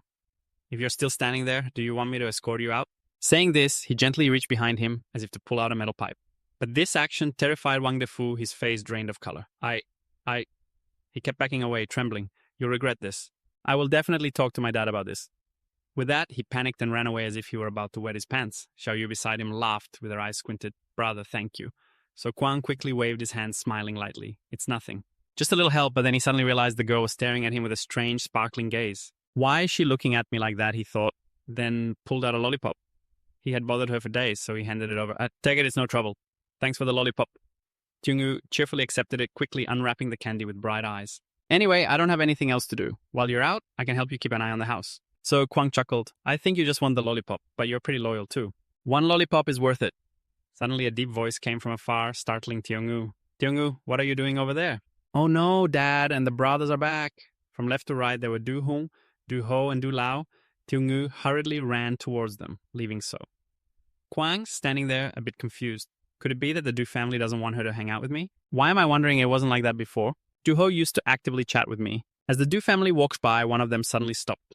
Du-ho, the second son of the Du family, turned to look straight at So Kwang and laughed. Haven't seen you in days, I thought you were dead. The younger generation these days is so careless they think everyone else is gone. So Kwang laughed in response. Ha ha, Looks like your intuition isn't very sharp, huh? Du-ho nodded. Oh, you're right. My intuition is indeed a bit off. The chief just issued a mobilization order requiring each household to submit 100 pounds of firewood and 2 square meters of fur. Our family has 3 people, so we have to submit 300 pounds of firewood and 6 square meters of fur. So Kwang nodded. I've heard about that too. To get 6 square meters of fur, we need to kill about 4 to 5 mutated hyenas. Du-ho eagerly suggested. Have you thought of a way to get the fur? How about we head to the northern forest and try our luck? The Lee family said there are signs of migrating deer there. If we catch 2, we'll have not just fur, but meat too. So Kwang politely declined. No, I can think of a way myself. A thought crossed his mind. They wanted to go north to hunt. The swamp park, where our base is located, lies to the north and west. Hopefully we won't run into each other. Du-ho didn't give up and continued to persuade So Kwang. I know you're capable, but even the most skilled person has limits. That brat from the Vung family bullied you because he relied on his family's power. By the way, my sister will be of marriageable age next year. If you're in a hurry, it's fine to hold the wedding tonight. So Kwang waved his hand, no need thanks, and hurriedly turned to go inside. Meanwhile, Du-ho scratched his head, mumbling, where did I go wrong? It's such a pity. If he marries my sister and they have a son, the Du family could have a big figure like Chief Lee. But in the eyes of the people in Better Town, those who come out of the shelter are all very capable. Chief Lee has helped make everything into a big deal, while So Kwang, after those words, can only sigh thinking, damn it, this is crazy. You want me to marry Tyung-woo? He imagined Tyung-woo smiling brightly, saying, good morning, dear husband. Hey, do you want breakfast first or a shower first? Just thinking about it made so. Kwang blush. No way. Even if Tyung-woo reaches the marriageable age of survivors, I still can't accept it. The next day at the nursing home, So Kwang checked the newly cut wood. If not handled properly, the wood would crack and deform. He pondered deeply. There are many methods to dry the moisture in the wood. Either seal both ends to let the wood dry naturally, or soak it in water, but taking it out is quite troublesome. He hoped it wouldn't rain in the next few days, all the wood collected over the past 2 days. Had been cut into pieces enough to build the northern and western walls of the nursing home, but these pieces of wood hadn't been treated. Just a few rains could cause them to rot. A friend Mahuin suddenly spoke up excitedly. If not, let's use concrete as building material. So Kwang was surprised. Concrete. Where do we get that? Mahuin laughed heartily. There's plenty of concrete waste in this wasteland, even in the nursing home. Those broken concrete blocks can't be used directly, but if mixed with cement and reinforced with steel bars, building a simple concrete structure won't be a problem, even if it's a low-quality one. It's still much more durable than wood, but to utilize concrete waste, we first need cement.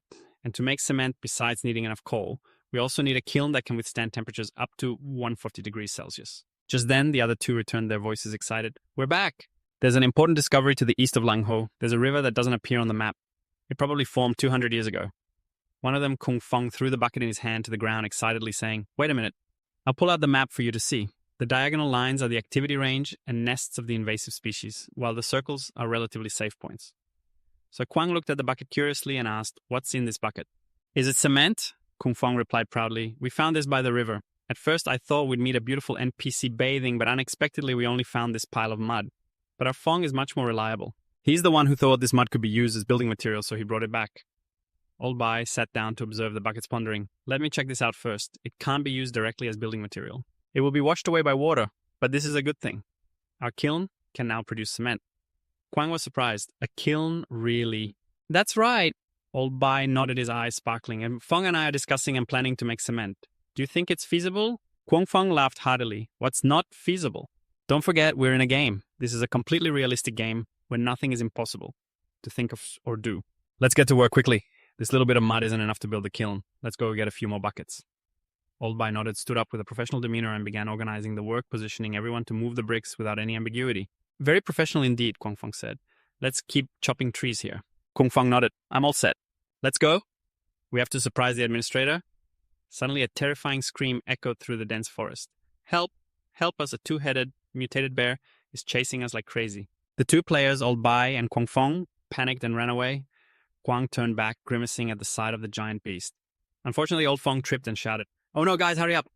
But the bear was already charging at them from behind. It left no chance of survival. Kwang jolted awake, his hand instinctively grabbing the iron gun beside him. It turned out to be just a nightmare. He was still in his cabin on Beta Street, suddenly dreaming about those bloodsuckers.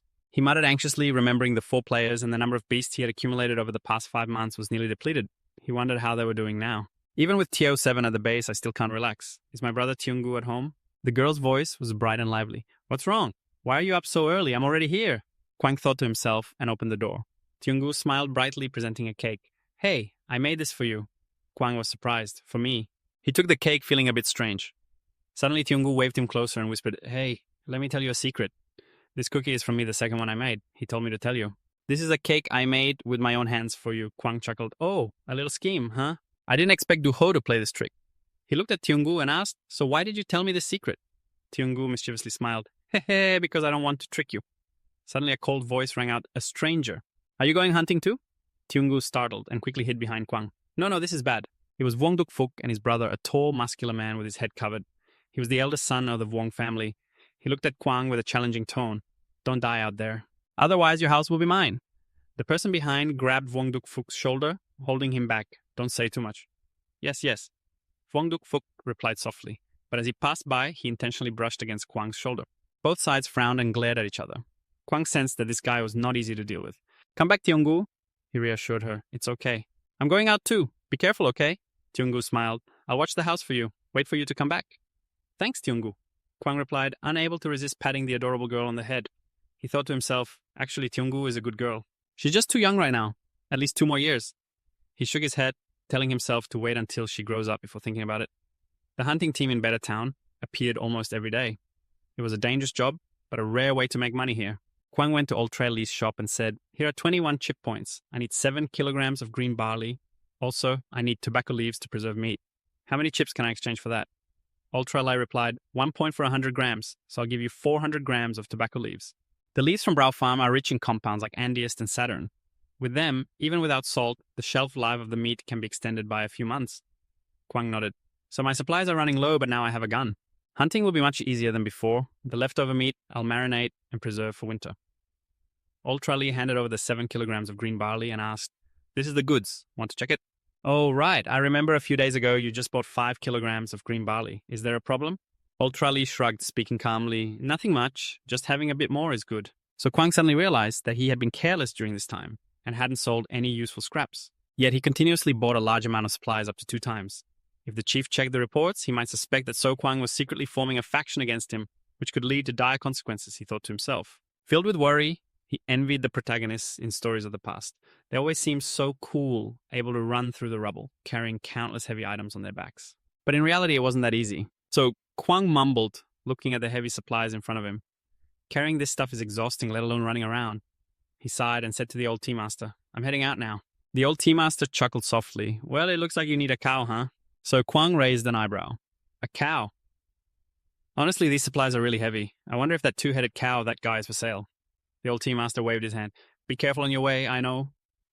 So Kwang replied silently, reminding himself to leave quickly. Although the chief treated him well, he was still a person of the chief, and couldn't let his guard down. As he returned to the vicinity of the refuge, So Kwang saw columns of smoke rising in the distance. The players cheered. "Everyone look, the administrator is back." So Kwang was startled, mumbling, "What is this? The mission board doesn't have any tasks for building a furnace." He quickly composed himself and went to greet them with excitement. "Finally, I'm back. I was busy outside all night. How's everything here? Did you encounter any mutants or other survivors?" So Kwang shook his head.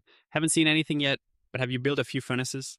Fung Chung nodded proudly. "The soil here can create the first crude cement material. The bark is burned to ash, then mixed with water filtered to get the alkaline water on top, and the remaining mud is pressed out to obtain calcium. Hydroxide and calcium carbonate are finally put into the furnace and burned until they turn orange-red, then mixed with sand from the river. Adding water and mixing well will give us cement." So Kwang thought to himself, wow. He had tried mixing soil with mud to make cement before, but failed. It turned out he was using the wrong method. No wonder he couldn't do it before. Fung Chung continued. "We plan to repair the walls of the nursing home with cement. By the way, we've also collected the filtered alkaline water into a container. This can be used for processing leather. Very useful." So Kwang coughed to hide his surprise. "You guys did great. Damn, what should I think of as a reward this time?" Fung Chung's eyes lit up as he laughed. "Sharing the worries of civilization is our honor. Haha, this time our goodwill has definitely increased." So Kwang smiled, realizing the progress of the group of players had increased. But Da Ten suddenly rushed over, grabbing Fung Chung's neck, shouting, "Awesome! I said we should team up, and now I'm the only one taking credit with Fung Chen." "That's not right." Fung Chung quickly waved his hand. "No, you guys misunderstood. I didn't mean that." So Kwang chuckled. "All right, everyone has worked hard, so I'll reward you. It seems physical tasks like chopping trees will help improve the player's strength. Or should we arrange for a few strong players to come help?" Da Ten immediately chimed in excitedly. "Administrator, we definitely need female members." The other two nodded in agreement. If possible, the best would be young and beautiful. So Kwang was speechless and just shook his head. "You young folks get excited at the mention of girls, but you need to be strong to work." He nodded. "I'll consider your suggestions. Keep working hard." The whole group replied in unison. Yes, Administrator, our mission is to serve you. This is also my declaration under the banner of the Union. So Kwang scoffed, this bunch gets excited at the mention of girls. Have you seen what the Union's flag looks like? And it looks so tight. The 4 players immediately became very enthusiastic. That 10 shouted, I'm going to chop trees. Kwang Fong wouldn't back down. I'm going too. Fung Chung frowned. On what basis I want to go to? He looked at the eager players like fighting roosters. So Kwang felt satisfied, let them unleash their potential. He thought he should check the supplies now that there was enough food to support 1 or 2 more players. He carried the supplies down to the computer room and placed them on the bulletin board. Suddenly a notification popped up. Congratulations, Administrator, you have completed the daily task, collecting wood, plus 2 points, crafting cement, plus 5 points. So Kwang was astonished. The task reward has been activated again. The system continued to announce, Administrator has exchanged 7 reward points for a basic mystery box. The exchange process is ongoing. Exchange successful. He opened the mystery box, eagerly checking 5 fruit-flavored lollipops. A little bit of sugar and a chocolate bar weighing 200 grams provides essential energy for the body, along with a bag of high-quality salt weighing 500 grams, something that a regular survivor would find hard to buy. So Kwang sighed, wishing there was more. Half a kilogram of salt could be used for cooking, making smoked meat or sausages. But if you exchange for refined salt, it could be worth at least 20 to 30 times the amount of coarse salt. He shook his head saying, no, salt is the second most profitable item in Hakok province right after weapons. Without enough business strength, it would be unwise to deal in this. First, he decided to focus on building a solid foundation. The infrastructure was good. Back in the chat group, he saw everyone lively, discussing the game, wondering why there were so many new faces suddenly. Can I ask how this game is? Does it cost money? Damn it, is everyone here because of the online wasteland? 10 sent a smiling icon. The group was jokingly called the useless online gamers. This game doesn't cost money. You just need to register an account and fill out a form to queue. Who gets picked depends on luck. Hey brother, why weren't you online last night? Was there any new content to test? Yeah, I've been a carpenter for a day and a bricklayer for a night. What's a bricklayer? Cement. Asked the foreman. Yeah, I have to go to class now. Let's talk later. Everyone remember to throw trash in the bin. I thought you guys were trash pickers. So Kwang scrolled through the chat group, thinking these new faces didn't seem promising. Still, those 4 were trying hard to sell their strength to him. The foreman sent a like and commented that this game was just like reality. For example, synthetic coal cannot be created with just a click. You need to build a coal furnace first. The smelting method is just like in real life. My handsome brother, what annoys me the most is that all materials must be crafted by hand with no machine support. In other games, you can let your computer run all night to hunt monsters, but in this game, just chopping a few pieces of wood is enough to tire you out, especially at level 8. I've experienced this deeply. Damn it, Kwang. I know you're watching the screen. I'm begging you, please give me a chance. I'm a new member of VFC, really. I'm not good at cooking or smelting. But I know a few things about wood, like drying wood through condensate filtration. For instance, burning wood can yield acetic acid and acetone. Below is a table of substances obtained from different types of wood.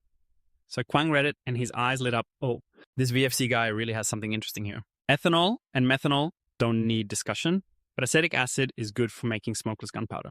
He immediately searched for information about the nickname. VFC really has something gender male, no age. Registration date July 8th with information and photos of a woodworking workshop.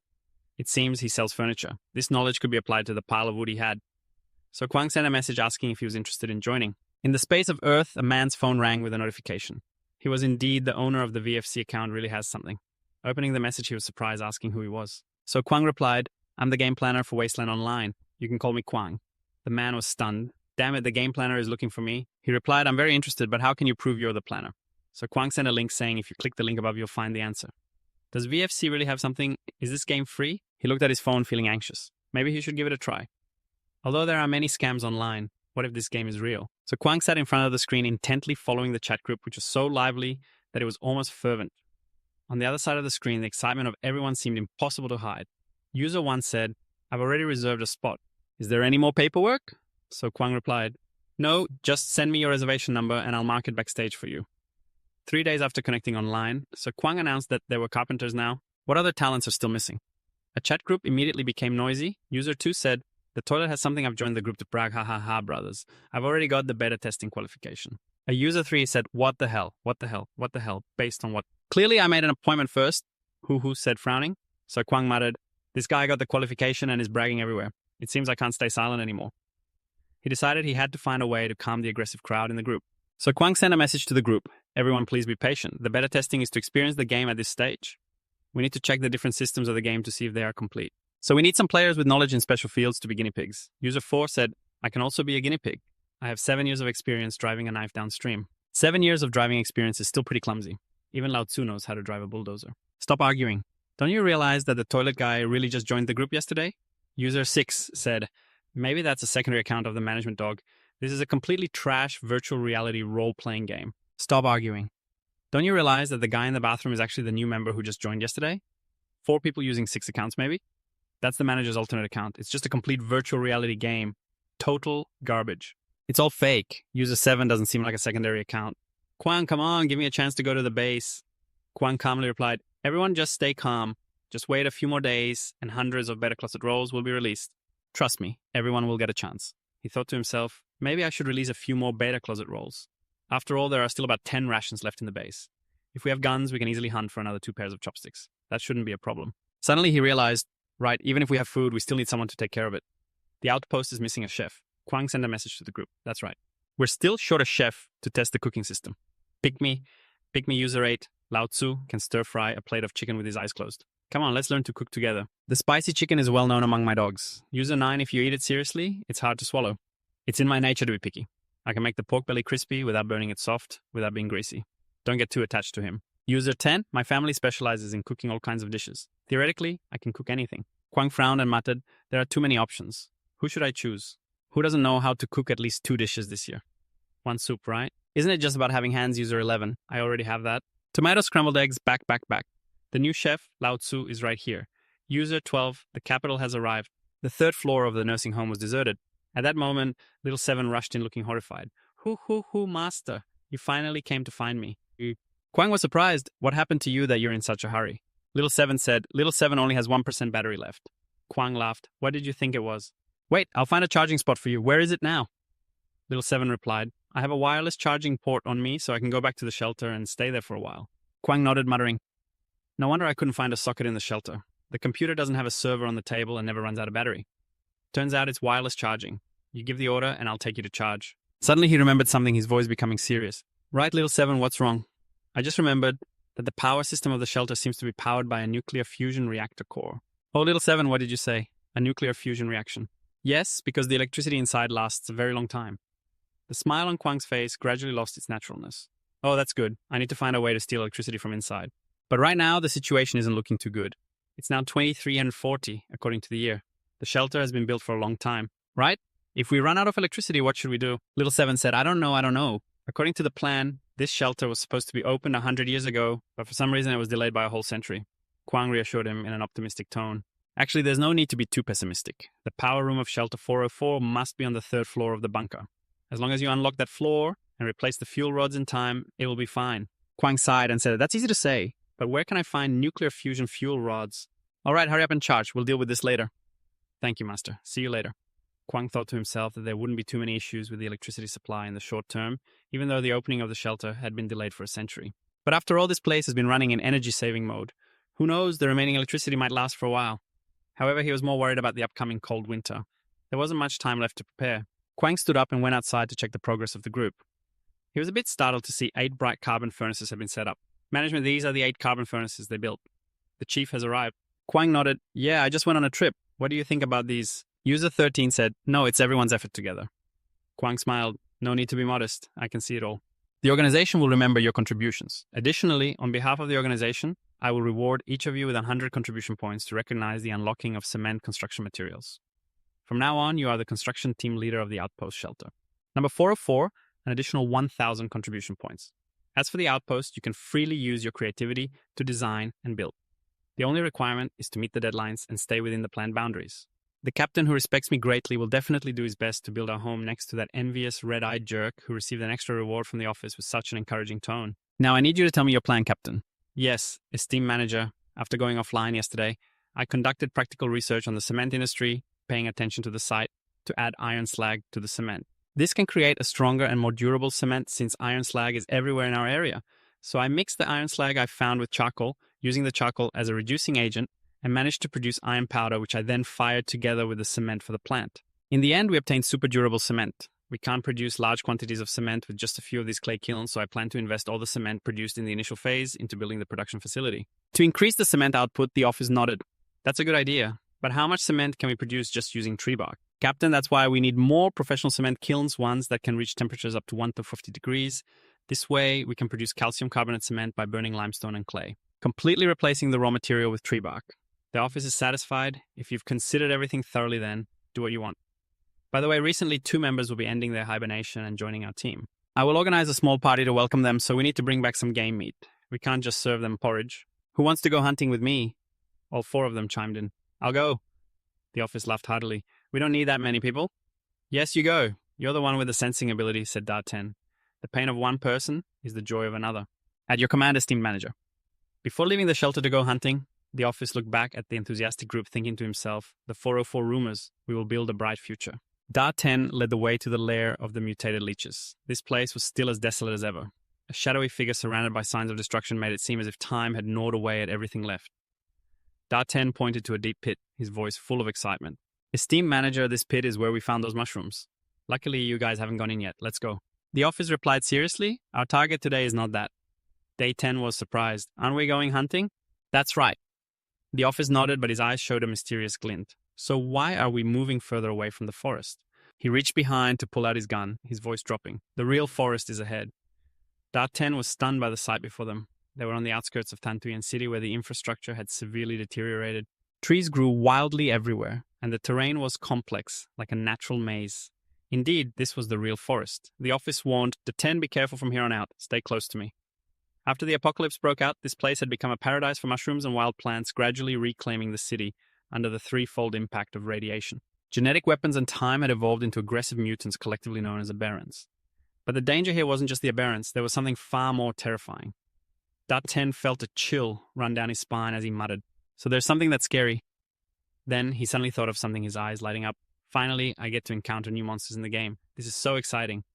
The office frowned slightly. Stay close, don't get lost. Darten hurriedly replied, yes, yes.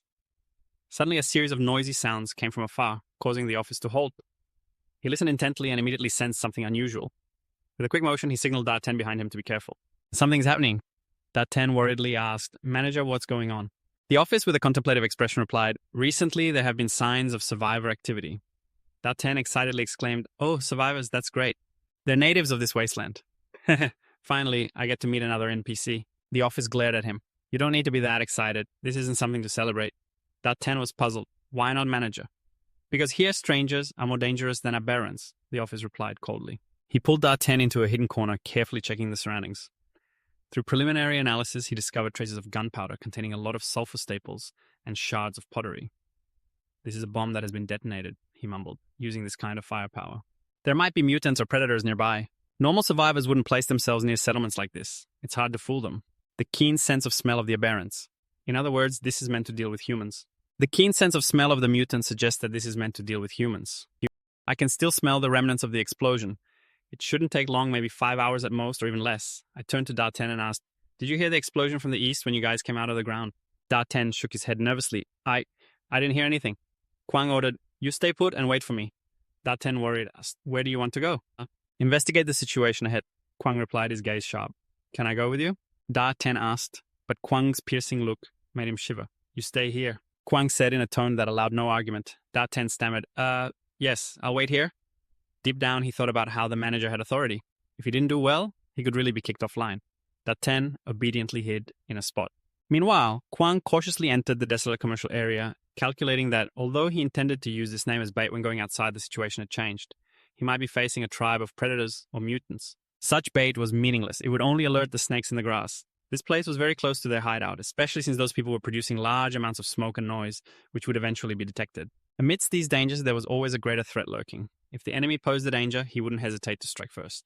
Suddenly, a group of mutated rats with red eyes appeared staring intently at Kwang. He gripped the metal pipe tightly and swung it fiercely. A bunch of clueless fools. He activated combat mode and quickly wiped out the entire group. There were only about 20 of them here, he muttered. Looks like it's not a big nest, but if there were more, it would be tough to handle. Kwang climbed onto the roof of a building for a better view. Just after he got up, he spotted a tent area surrounded by a fence and a watchtower. This was a survivor's outpost. There were 4 survivor outposts divided into 2 types. One type consisted of those who lived directly in the houses that hadn't collapsed before the war. The second type was those who started from scratch. Building on wasteland or empty spaces, the builders of these wooden tents could only be mutants, averaging 2 meters tall and weighing over 150 kilograms. They ate everything mushrooms, fruits, even the flesh of mutated flies. rats, and snakes. But their favorite dish was still human flesh once their kind. Kwang squinted and noticed another figure on the roof of a nearby high-rise building, just as he thought that person was carrying a bow and arrow. Clad in armor, a mutant guard. If Day 10 and I had continued forward, we would have been ambushed as soon as we reached the intersection. He observed more closely, muttering, "Damn it, there are so many obstacles that I can't see how many of them are inside." But looking at the scale of this camp, the number of mutants must be around 20 to 30. These small, mutated creatures wouldn't be easy to deal with.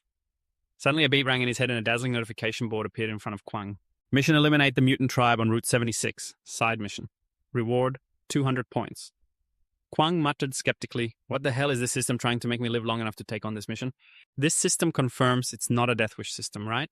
Telling me to go fight those mutants clearly means they want me to die. However, he quickly calmed down. This time it wasn't entirely without gain. At least he could confirm that the mission had been activated. Outside the shelter, he frowned, continuing to ponder why the system couldn't be activated anymore. It seemed the system only worked near the shelter, but missions could be activated anywhere outside. Even so, this reward of 200 points felt a bit meager. After carefully observing the surrounding area, Kwang decided to retreat.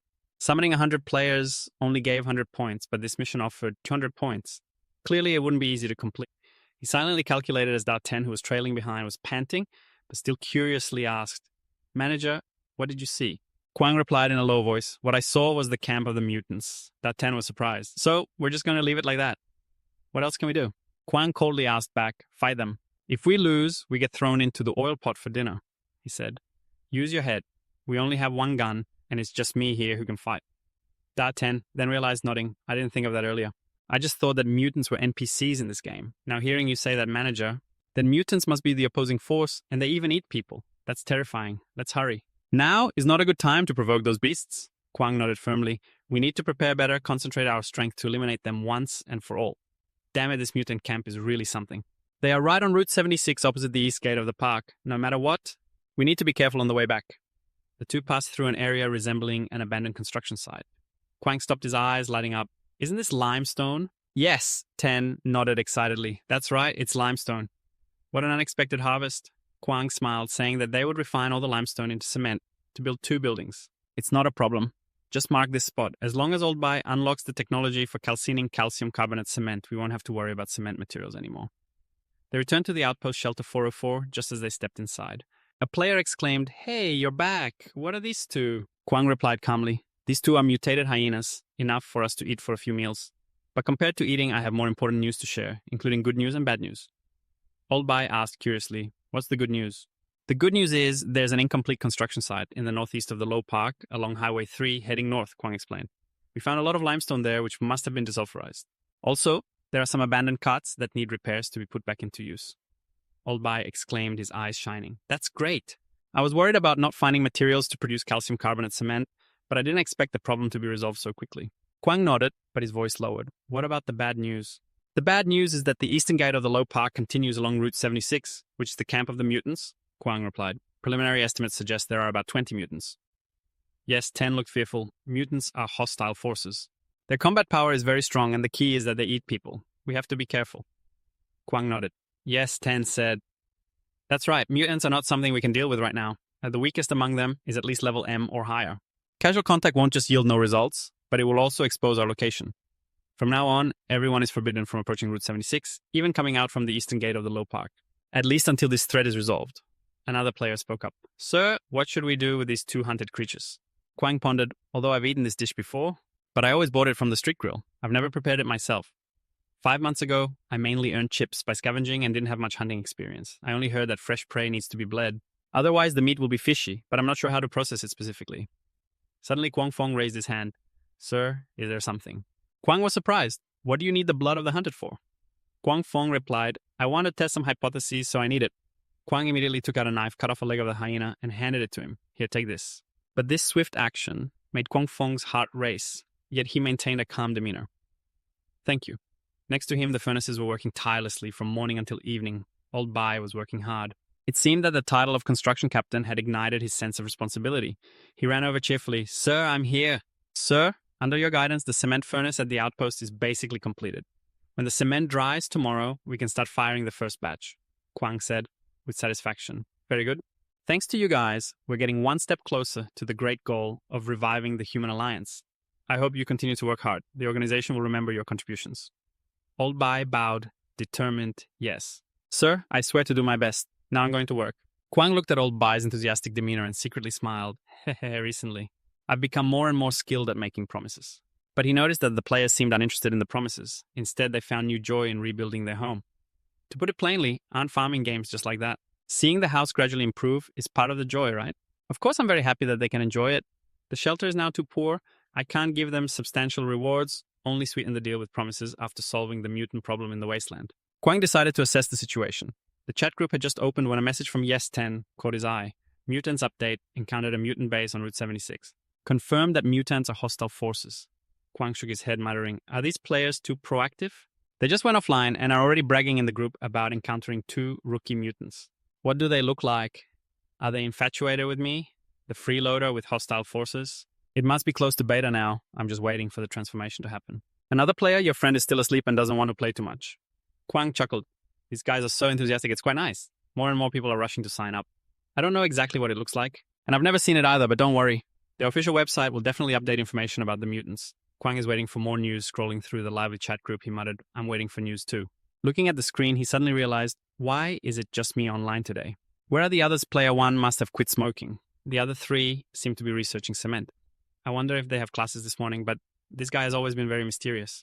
Player 2, the handsome guy, has banned chat on his account. Call me old priest one more time and see what happens. Player 3 laughed. Haha, that's a great ban. The restroom really has mosquitoes. Just wait 2 more days and we can join the test. 4 players, 4 tomato sauces, plus 1 join the ban. Let's ban these bragging dogs too. Player 5 is really annoying. Clearly I was the one who reserved the spot, yet he's acting so proud. Kwang read these lines and couldn't help but smile bitterly. Who buried them? They're really beyond saving. Who needs a suffering girl anyway? But you know, the one called Jia is proud. What can I do? I still can't believe in the existence of a fully immersive virtual reality game, he muttered. Wait, where's Lightnet Fuang? Why hasn't he shown up in the group? Where did he run off to? Suddenly he thought of it. Right-checked the official website forum to see if all the users are active. Fuang might appear there. Sure enough, there was a new post from Lightnet Fuang. This guy is really professional, updating quickly and attracting a lot of viewers. The post title caught attention. Why hasn't the game had an open beta yet? This game is so real. I really hope it gets published as a comic. Update announcement for version 1.01 regarding the 3rd beta experience. We have provided a large amount of coal, and with the successful firing of cement from plants, we have built a larger cement kiln. Under the leadership of Old Priest, if tomorrow's firing test is successful, we will have more reliable building materials to build houses. And I must admit, Team 5, the creators of this game, have given me an experience that no other game on the market can provide, especially when the cement kiln is completed. The sense of achievement is truly addictive. I can't escape. Today, there isn't much content to test. It's mainly about testing the game's physical and chemical systems regarding cement crafting. However, what's noteworthy is today the manager revealed to us that there's a mutant tribe at the end of Road 76 confirmed to be an opposing force. All players need to be careful and avoid them. The manager hasn't disclosed any further information about the mutants. As of now, there are still no updated images of the mutants on the official website. Perhaps the story hasn't reached that point yet. If there's new information, I'll post it as soon as possible. I really hope for the support of the players. Keep following this post. Under the post, the comments are lively. Like for the original poster, this is so well written. Wow, this is amazing. Fuang is the best. Kwang nodded, thinking he could note down the loyal users. There are ideas on the forum, and when recruiting new players, they should be prioritized. Hub busy all day, now it's time to reap the rewards. He opened the system, muttering, Today I completed a few missions, huh? Just chopping trees and killing mutants. The reward points are so little, it's not worth it. I might as well open a mystery box and try my luck. The system displayed, what's this, 5 lollipops, 2 big ones, 3 small ones. Kwang grumbled. Damn it, my 6 points turned into nothing but sour candy. Wait, what the hell is this glowing candy? He held the candy, examining it. It looked quite powerful. After a closer look, he was startled when the system announced chocolate-flavored lollipop increases strength by 10 pH for 10 hours. Kwang was amazed. This damn system finally produced something useful. But eating it increases 10 pH. Is this a hack? But seriously, is this sweet candy or a stimulant? The system replied, beep beep. This candy increases pH by 10 for 10 hours without side effects. Please rest assured. Kwang nodded, muttering, the effect of increasing 10 pH seems pretty good, and it lasts for a full 10 hours. At a crucial moment, even a small amount can turn the tide of battle. But when fighting eating a lollipop, do I have to ask my opponent to stand still while I eat? Damn it, whatever, I'll take it for now. Having one more trump card in hand is a good thing. The next morning, in the desolate world, 4 players unexpectedly gathered ready to work. They excitedly cheered, we're back! Let's gather all the materials. This time we can make cement. The old man was excited as he crushed the limestone, the most labor-intensive step, They're mixed in some iron, slag, and clay. Let's mix it all together now. Finally, raise the temperature in the furnace to 1,450 degrees Celsius to fire it up. Everyone chimed in. Come on, let's get the fire blazing.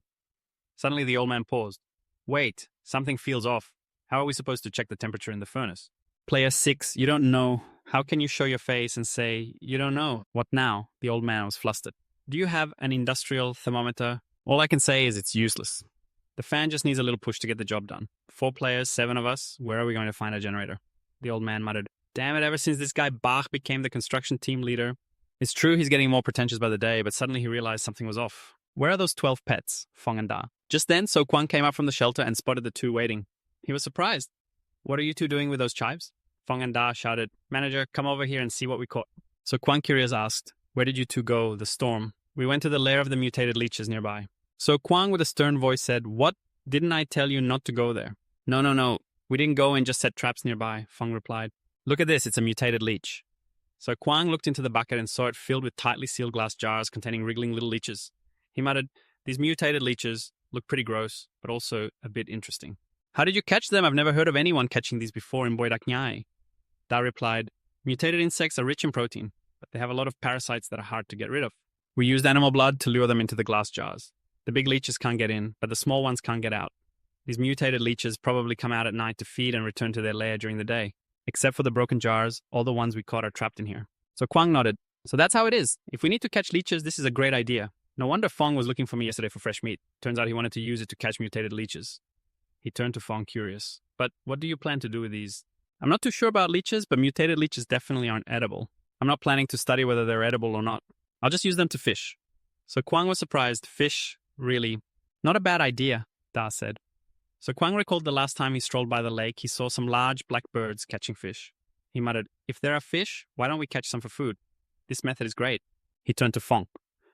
I've tried fishing before, but it's definitely safer than catching a lot. However, my fishing skills are hard to explain. Without specialized gear and bait, I couldn't catch anything. What can we say now when we have nothing? He sighed. The real issue isn't me. If catching fish were that easy, why don't survivors just live by the lake? The fish in the lake are all mutated, which means they're a different breed. But with mutated leeches as bait, the story might be different. He looked at Fong and Da with excitement. These leeches should have some paralyzing effect. Do you know how to fish? Fong shook his head but replied, no, but I plan to create some fish traps. So Kwang nodded satisfied. Good if you know how to do that. Then I'll leave the fishing to you. He turned away, muttering, we should also research how to preserve mutated hyena meat. Yesterday, based on the method from the survivors in Boidak Nyai, I crushed some tobacco leaves. I applied it to the meat and slowly roasted it over a fire to draw out all the moisture. I waited for the black yen to soak into the fat to kill off microorganisms and parasites, but when I smelled it, I frowned. It had a bit of a rotten smell. I thought I was mistaken under the firelight. The meat should have had a golden, crispy color from the hot oil. It had the distinct smell of nicotine, but the ham in my hand was dark red, overcooked on the outside, and raw on the inside, accompanied by an unpleasant odor. Could it be that this method was wrong? He muttered, hesitating. I still find it stinks. In the end, he had to throw it away.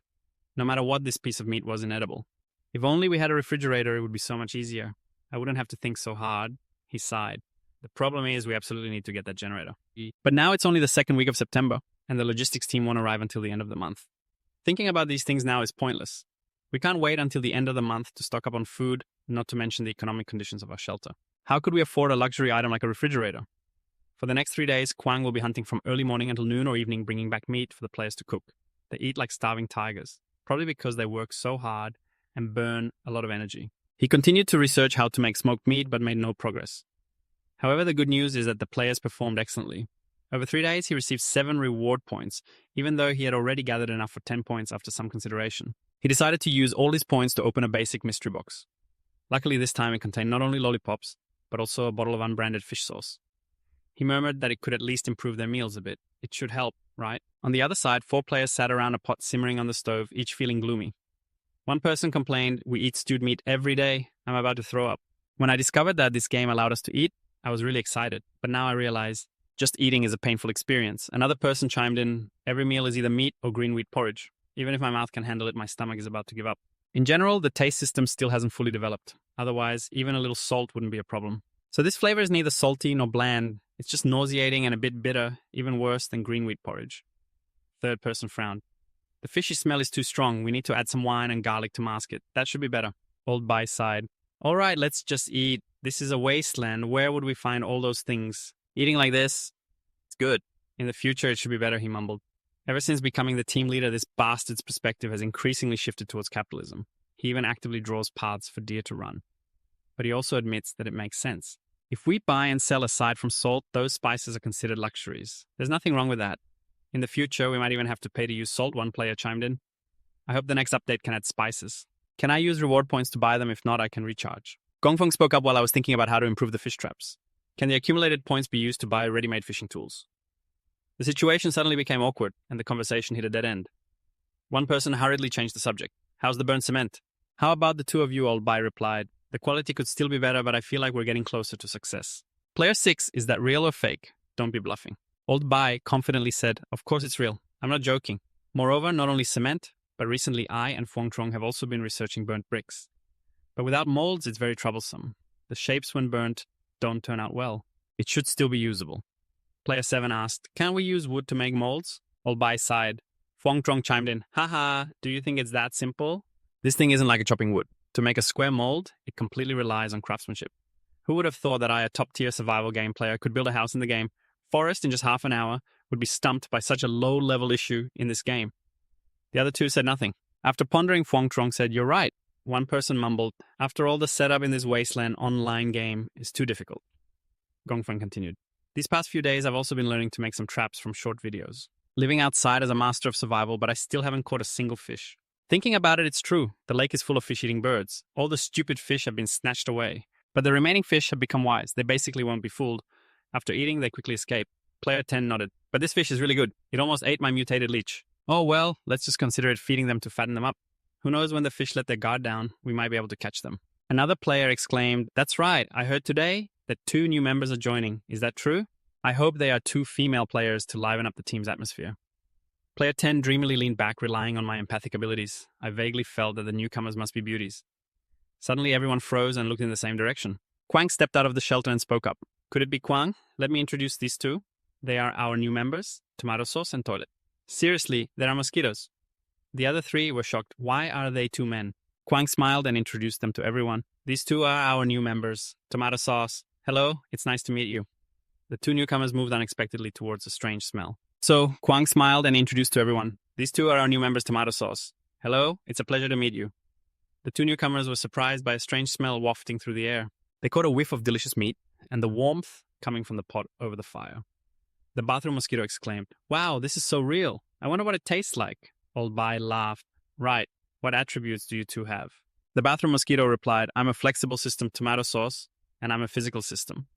Everyone was eating something from the pot, right? Old Bai nodded. Yes, the administrator was supposed to hold a welcoming ceremony, but it seems it got messed up. So he told us to eat first, right? You 2 just came in, said the bathroom mosquito, looking at the food in the pot and thinking to himself, this dish looks like toxic waste. But still, it's just a game. Taking a bite won't hurt, right? This is my first chance to eat in a game. How can I pass it up? He took a sip and was moved to tears. The taste is incredible. This game feels so real. Of course, he laughed. Not only can you eat, but if you don't, you'll get hungry and your blood pressure will drop, just like in real life. But honestly, I don't think it needs to be that realistic. Unless a female player eats with you, then it's okay. Hey, he turned to Fong Trong. Can we have dinner together? Tomato Sauce, who was a chef, sniffed, what is this made from? Old Bai replied, of course it's meat. Tomato Sauce asked further, what kind of meat? Old Bai shrugged, a mutated hyena. We don't really know if it's a wolf or a dog, but it's definitely a mutated creature. Tomato Sauce tasted it and immediately grimaced. Why does it taste so fishy? Did everyone put blood in it? Old Bai shook his head. No, it's all NPCs we hunted. Tomato Sauce leaned closer to Old Bai and whispered, if you know how to cook, you could negotiate with the administrator. As long as you have some skills, you'll be valued. Tomato Sauce was surprised. Really? Then I'll give it a try later. Can I do woodworking? I know how to do woodworking. Old Bai was surprised. What? You know how to do woodworking? I know my family sells furniture all handmade. If you're interested, you can contact me and I'll sell it to you at a discount. Fuang Trong and Old Bai felt like they hit the jackpot. They immediately dragged him along. Great, I just happen to need someone to help me with the molds. The bathroom mosquito shouted, wait, I haven't finished my soup yet. Come on, eat that monkey. Wait until the afternoon for the chef to make a better pot. Fuang Trong nodded. Right, listen to my advice. That stuff isn't good. We'll take you to get familiar with this game environment first. Tomato Sauce looked at the group feeling a bit scared. This game isn't usually like this, what he said. It's okay. Da 10 laughed. Maybe the content isn't normal, but I think it's never been like this before. Tomato sauce hugged Da-10 tightly. Da-10, this game is tough. Help me. Hold me tight, he said. Da-10, why are all your responses questions? He sighed. Forget it wasn't easy to get a slot for the trial. Let's check out this place first.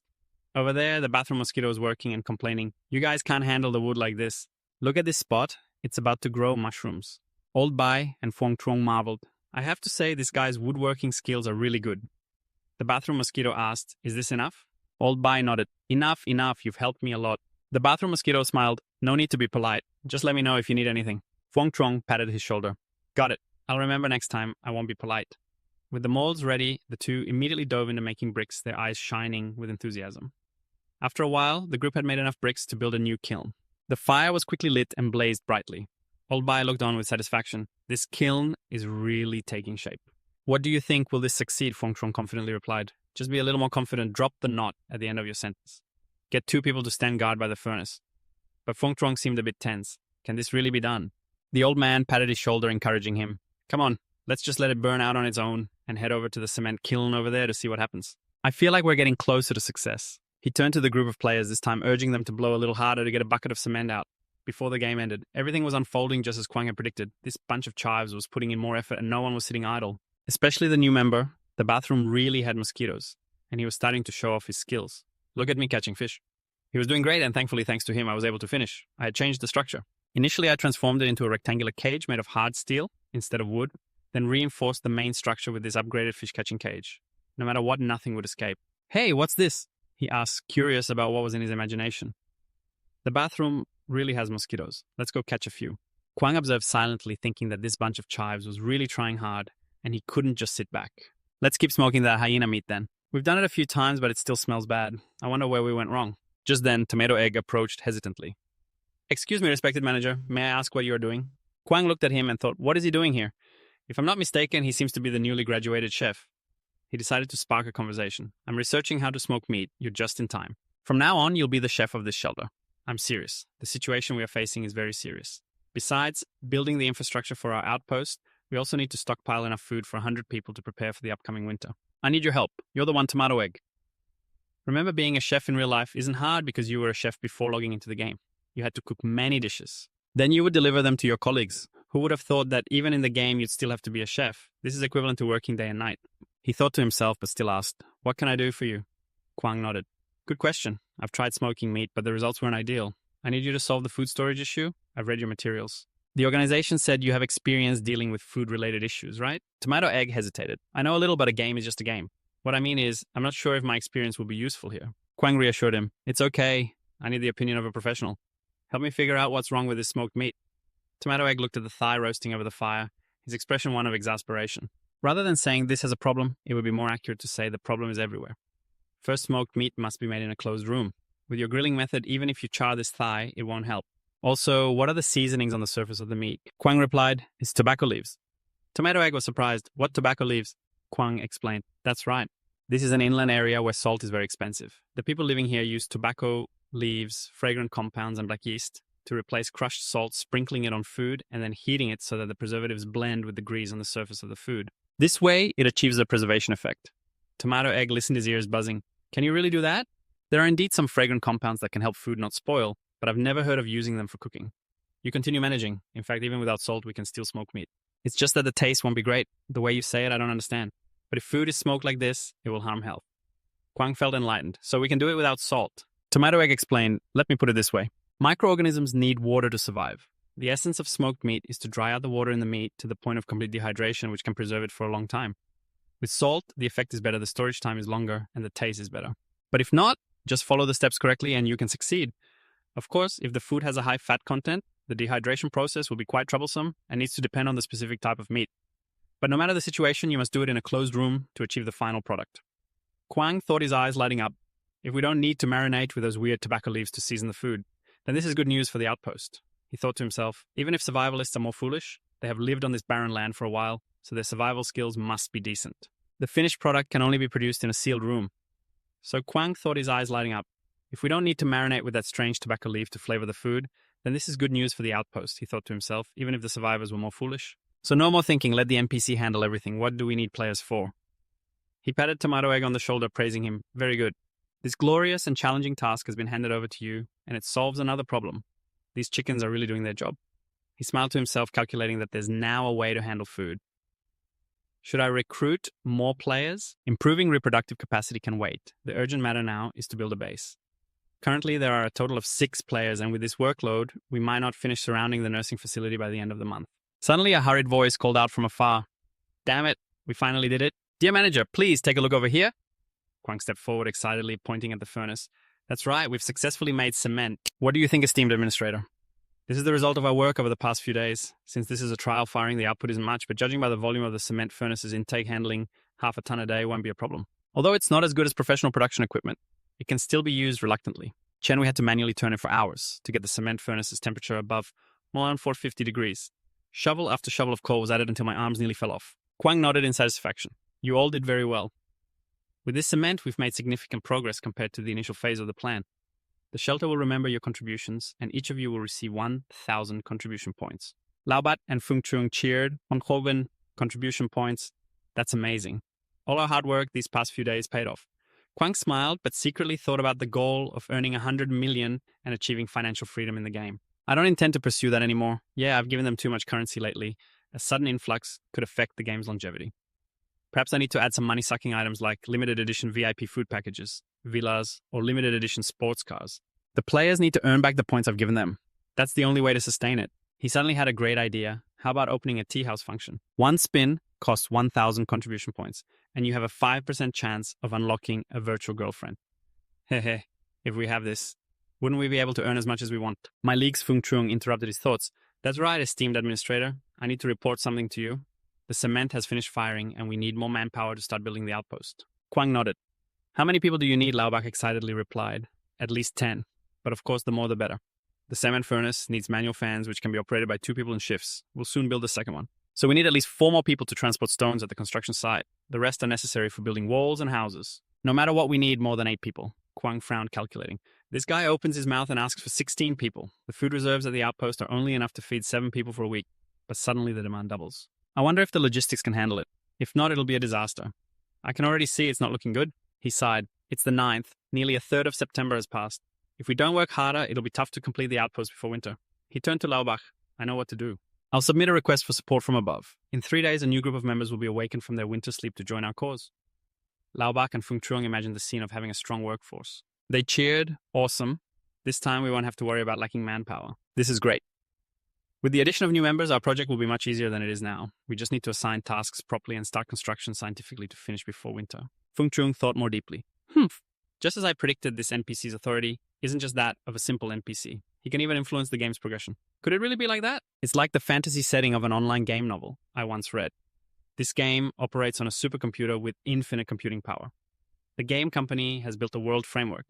The content is completely generated flexibly by anyone, he murmured. That's right. If we don't do well, we'll be just online losers like a home-cooked meal. He realized he was being clever. Laobach looked at Fung Chung and sighed. You must have eaten too much stew. You're going crazy. The work was diligently carried out by the group. The toilet really has mosquitoes. As a carpenter, he excelled in his craft. He exclaimed, finally, it's done. The wooden toilet made from tree trunks is complete. Absolutely no more sore bottoms. Fried eggs are crying. It's wonderful. Finally, I don't have to squat anymore. I was about to break. A whirlwind suddenly rushed in from nowhere, hands clutching his rear, yelling, please move aside. I can't hold it anymore. The toilet really has mosquitoes, he teased. Oh, it's true. Just in time, the luxurious wooden VIP toilet is ready to serve you. Come and try it, Fong thought, and suddenly had an idea. Isn't this a public toilet? Someone else has used it. It's so unsanitary that I just can't accept it. Thanks, but I'd rather skip it. I'd still prefer squatting over sitting on this thing. I mean, who cares about going to the bathroom in a game like this? Just then, a loud call echoed from afar. Fried egg. Looking out, I saw a cloud of dust approaching with day 10 behind it, dragging a fish bigger than him, shouting, Fried egg, we did it. Fried egg was surprised. What's going on, day 10? Get everyone over here, quick. Fried egg interjected, wait, you haven't even said what it is yet. How can we get everyone? Come and see what we caught. A gigantic fish was thrown down by Da 10, and he was emotional. It's been 3 days, 3 days. Finally caught one. I'm so happy I could cry. The whirlwind had just resolved his sadness when he stepped out, surprised.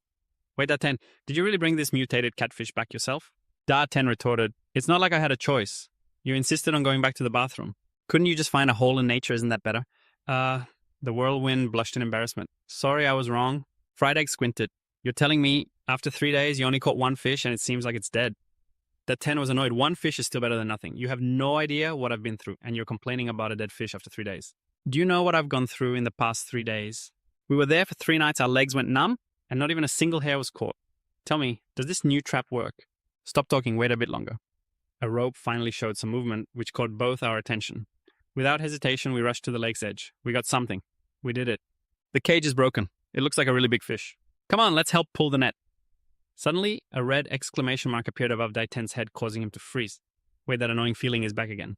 Be careful. But from the sky, a large bird swooped down to attack the two of us. Luckily, Dai Ten sensed it early. He hugged the whirlwind and rolled away, shouting, "And there's not just one up there. There are big black birds hunting too." After the bird flew away, they quickly pulled the fish up. Dai Ten continued. Unexpectedly, this fish is incredibly strong. It jumped up to resist and prevent the big birds from discovering us. We could only try to silence it. It really is strong. The two of us struggled with it for a while. Finally, we brought it back. He turned to Fried Egg. Fried Egg, can you check if this is edible? Fried Egg looked at the fish in front of him, unable to hide his astonishment.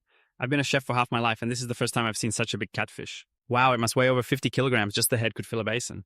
He thought, Fried Egg, can we smoke this big catfish? Dai Ten shook his head. Who would smoke catfish? Its fat is very thick, and it has a slimy surface that keeps it moist. It's quite troublesome to process. I wonder if we can dehydrate it. Fried Egg nodded. So, is there any way to fix this? Dai Ten shrugged. I've never tried it before. Let's see. Fried Egg mumbled. A fish over 50 kilograms on the grill will definitely ruin it. The delicious smell of the fish quickly spread through the air, but he thought and thought again. Maybe this is the only dish we can make. Mutated catfish head soup. Since there's no tofu or rice wine or garlic to remove the fishy smell, I'll just use salt and soy sauce as seasoning. Everyone dig in. The 10 swallowed saliva, already dripping since he smelled it on the stove. It smells good. Eating it, I bet no one hesitated. The group dove into the meal, their dazed eyes and blank faces gradually replaced by excitement. Delicious finally, we have a normal meal. Wow, it wasn't easy at all. Tastes way better than NPC cooking. After eating, the group rested. It was already 6 p.m. in the wasteland, which meant 6 a.m. on Earth. All players had to log off. Kwang mumbled, it's time to find some new players. Aren't we supposed to call them new players to help build a shelter? It's time for the capitalists to round up the chickens and announce a major update from the publisher for the alpha version. The 2 official websites will release 24 standard traits, and the number of players will be expanded to 30. The chat group for the Ox Club immediately exploded. You guys check the official website. One player hasn't given up yet.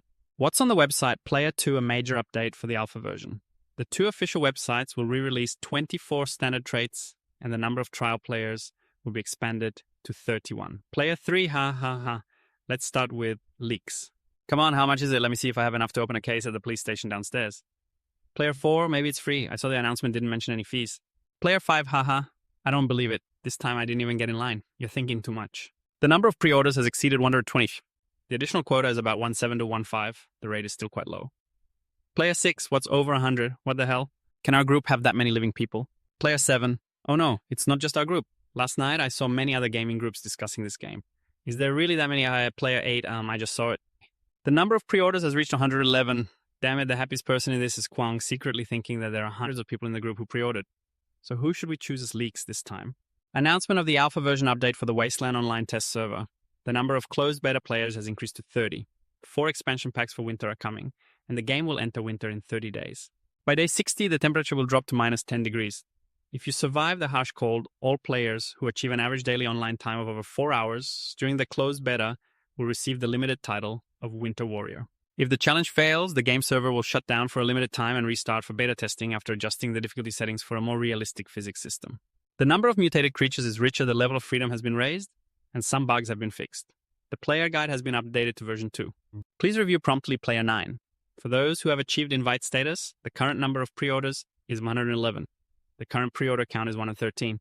Pretty good, just in one refresh, 2 more pre-orders were added. Where are these people from Player 10? There can't be that many people in the group. Why can't anyone use a secondary account on the official Wasteland Online website? Not to mention changing IP addresses or devices, it's useless. The pre-order status is tied to a person, not a computer. Kwang browsed the forum on the website, thinking to himself that there would surely be many new people. Why are there suddenly so many people on the forum? Player 11, where did you all come from? Kakarot from the future.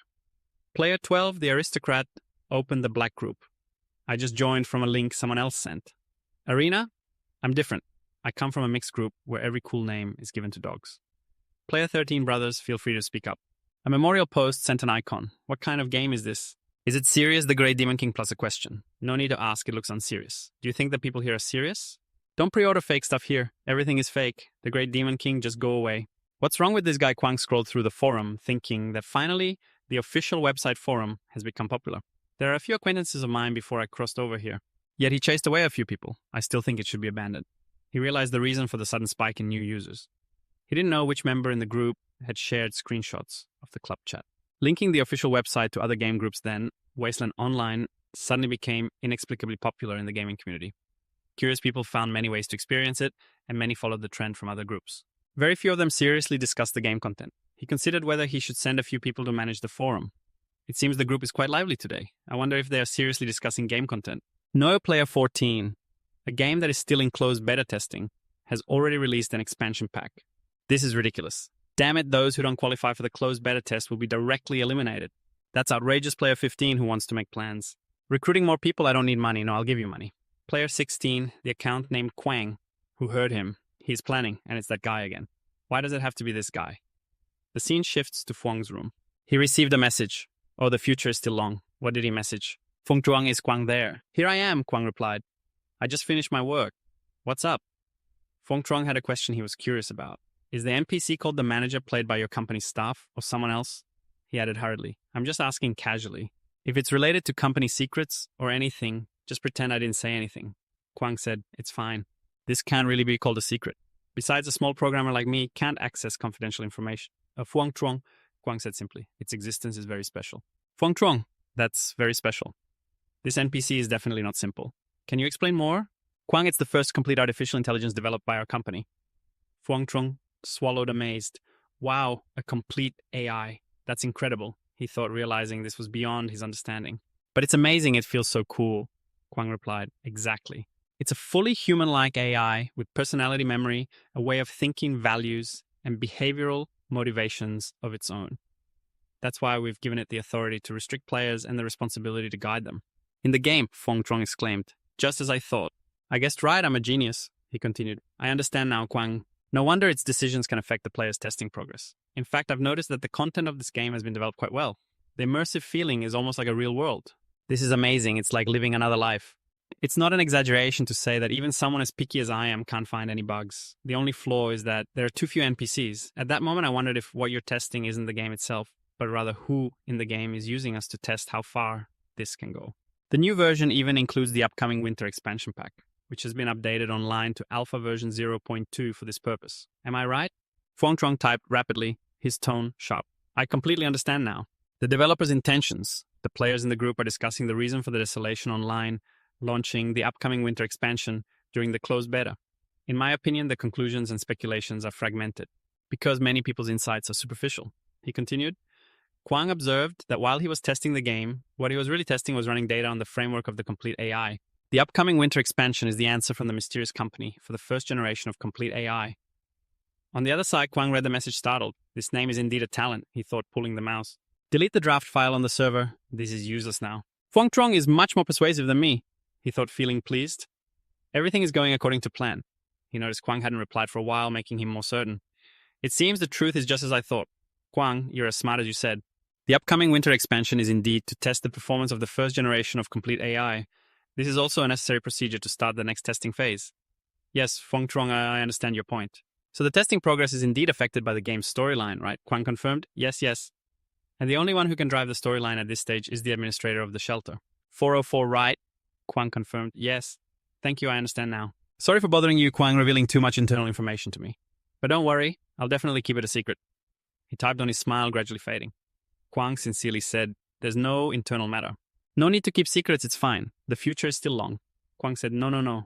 I will definitely keep it a secret, don't worry. Everyone knows I'm very trustworthy. Feng Chuang chuckled to himself. So this is how corporate understanding works, it's eye-opening. But having a name like that also eases my worries. Kwang stood in front of the outpost, his gaze firm.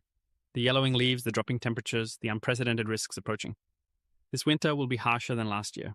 But having a child like that makes me worry less about Kwang standing in front of the outpost, his gaze steady. The yellowing leaves, the dropping temperatures, and the unprecedented risks are all signs that this winter will be harsher than last year. We should arrive earlier than the remaining time so we can prepare. From now on, we need to seize every minute, even every second before the situation worsens. Let's get ready to face the harsh winter. The mission board has been updated. It shows the list of essential supplies and designs that need to be completed, along with the corresponding rewards.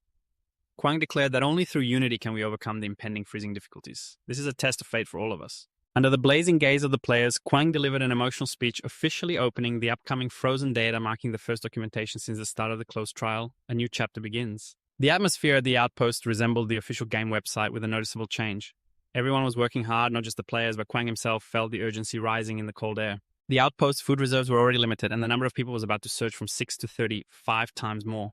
Meaning, I had to work from dawn till dusk to ensure 30 mouths were fed and warm every day, constantly searching everywhere to gather more food. Luckily, the results weren't bad. In 3 days, I killed over 10 mutated hyenas and used traps to catch countless wild rabbits and voles. Even though they were all mutated, they were still edible. Looking at the pile of spoils, I was a bit shocked. How did I end up with so much? I was in charge of scouting for enemies leveling up from level 0. I leveled up to level 1 smoothly, exclaiming, "Wow, I can level up just by lying around. This is amazing. I feel like I'm getting closer to a breakthrough, but the leveling process is so unique that I still don't understand the secret to leveling up. I can only hope for confirmation from the testing equipment of Player 7. Everyone's leveling progress is increasing, albeit slowly. Other players are also performing excellently, almost like they have divine powers. Old Bai and Fuang Trong use charcoal as a reducing agent to recover iron slag from rusty steel. They put the iron slag into a cement furnace with limestone and clay to create more reliable cement material. This work requires tremendous strength. The windmill operates with human power, and they repaired a 2-wheeled cart, still consuming a lot of energy. Thanks to that Old Bai who specializes in strength, leveled up to level 1, gaining 1 point in strength, while Fuang Trong also broke through to level 1. However, the growth attribute is agility. Kwang noted that it seems the leveling process follows the principle of advancing to retreat, but growth attributes are another matter. Old Bai worked hard, and his body developed. Increasing strength is one thing, but if Fuang Trong just eats and lies around, his strength and agility stats will decline. The most pitiful is Gongfeng. Among the 4 players in the closed trial, he is the only one still at level 0.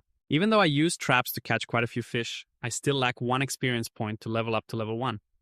The experience gained from traps seems to yield fewer artifacts than direct combat. I was frustrated, lamenting about the lack of a good solution. The 2 newcomers, Tomato Egg and the Mosquito Toilet, were really trying their best almost without rest. The Mosquito Toilet wasn't in a hurry to level up. I remained focused on woodworking occasionally, helping Old Bai and Fuang Trong, or fixing broken traps for Kwang Feng. Besides that, I was busy with my own plans to build a small wooden house as a laboratory for chemical experiments, moving stones from the construction site these days. I picked up quite a few bottles and jars to place next to the wooden house. Kwang looked at the house and thought to himself, I doubt its safety. But seeing the cheerful demeanor of this guy while working, perhaps I shouldn't interfere too much. The player's choice is better. Compared to the hard work of the Mosquito Toilet, Tomato Egg was indeed the typical chef of the outpost. He was not only responsible for cooking, but also helped Kwang handle the most important hunting materials, especially the method of processing smoked meat. When salt was too expensive at the outpost, Tomato Egg applied the most traditional method without adding anything.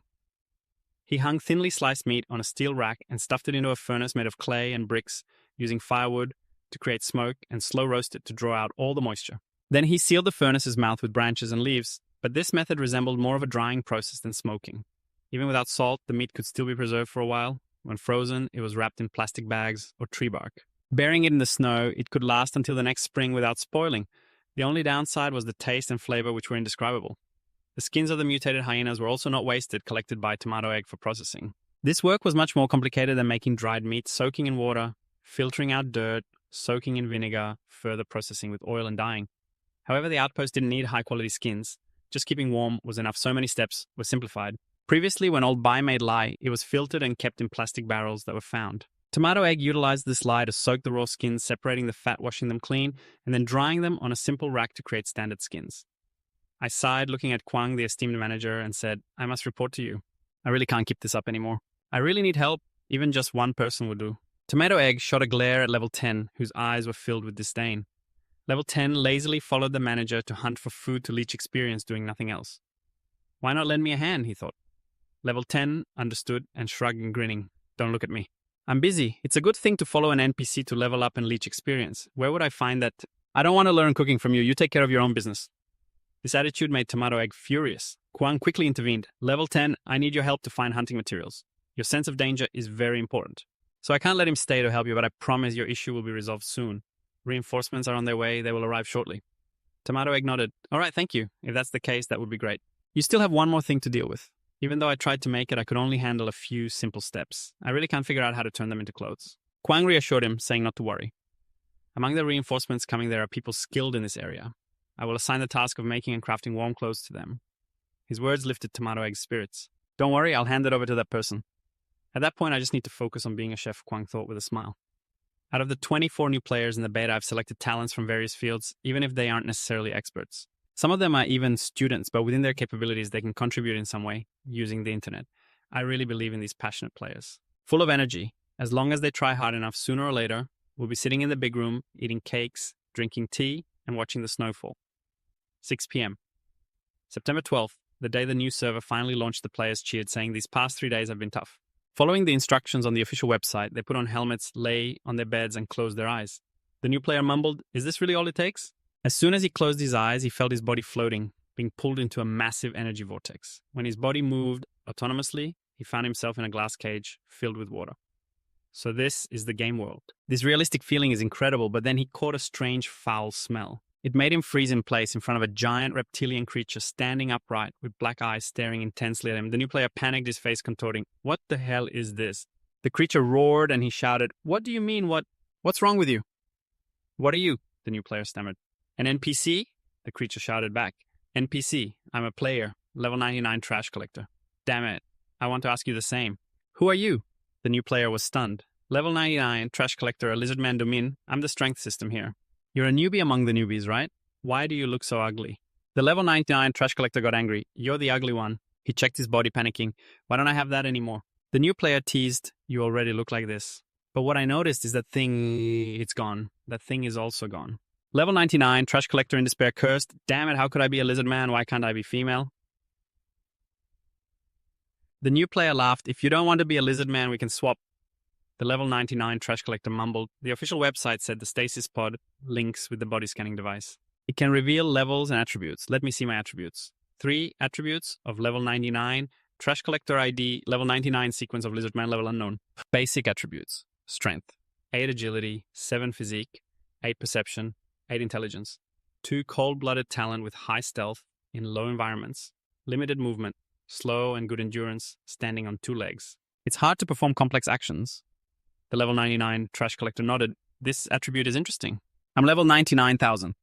I'm excited about my attributes. I remember the official website said the average attributes for an adult male are 5, fluctuating plus or minus 2. As for me, aside from a slightly low intelligence, the other attributes are incredibly strong, but the important thing is, I don't see myself as smart, even if my intelligence is a bit low. How could that affect my performance? He chuckled. "Haha, I'm the champion. You okay over there?" The new player laughed heartily. "Ha ha, it couldn't be better. Let's get out of this room and gather with the other players before the admin gets too impatient." The level 99 trash collector swaggered out. Unable to hide his joy, the new player suddenly noticed a piece of paper stuck to his teammate's backside. "Hey, you've got something on your back." The level 99 trash collector looked back. What, this paper seems to be a napkin not wet at all. "What the hell is this? I can't understand what it says." The new player shrugged, tossing it aside. "Let's go meet the others first."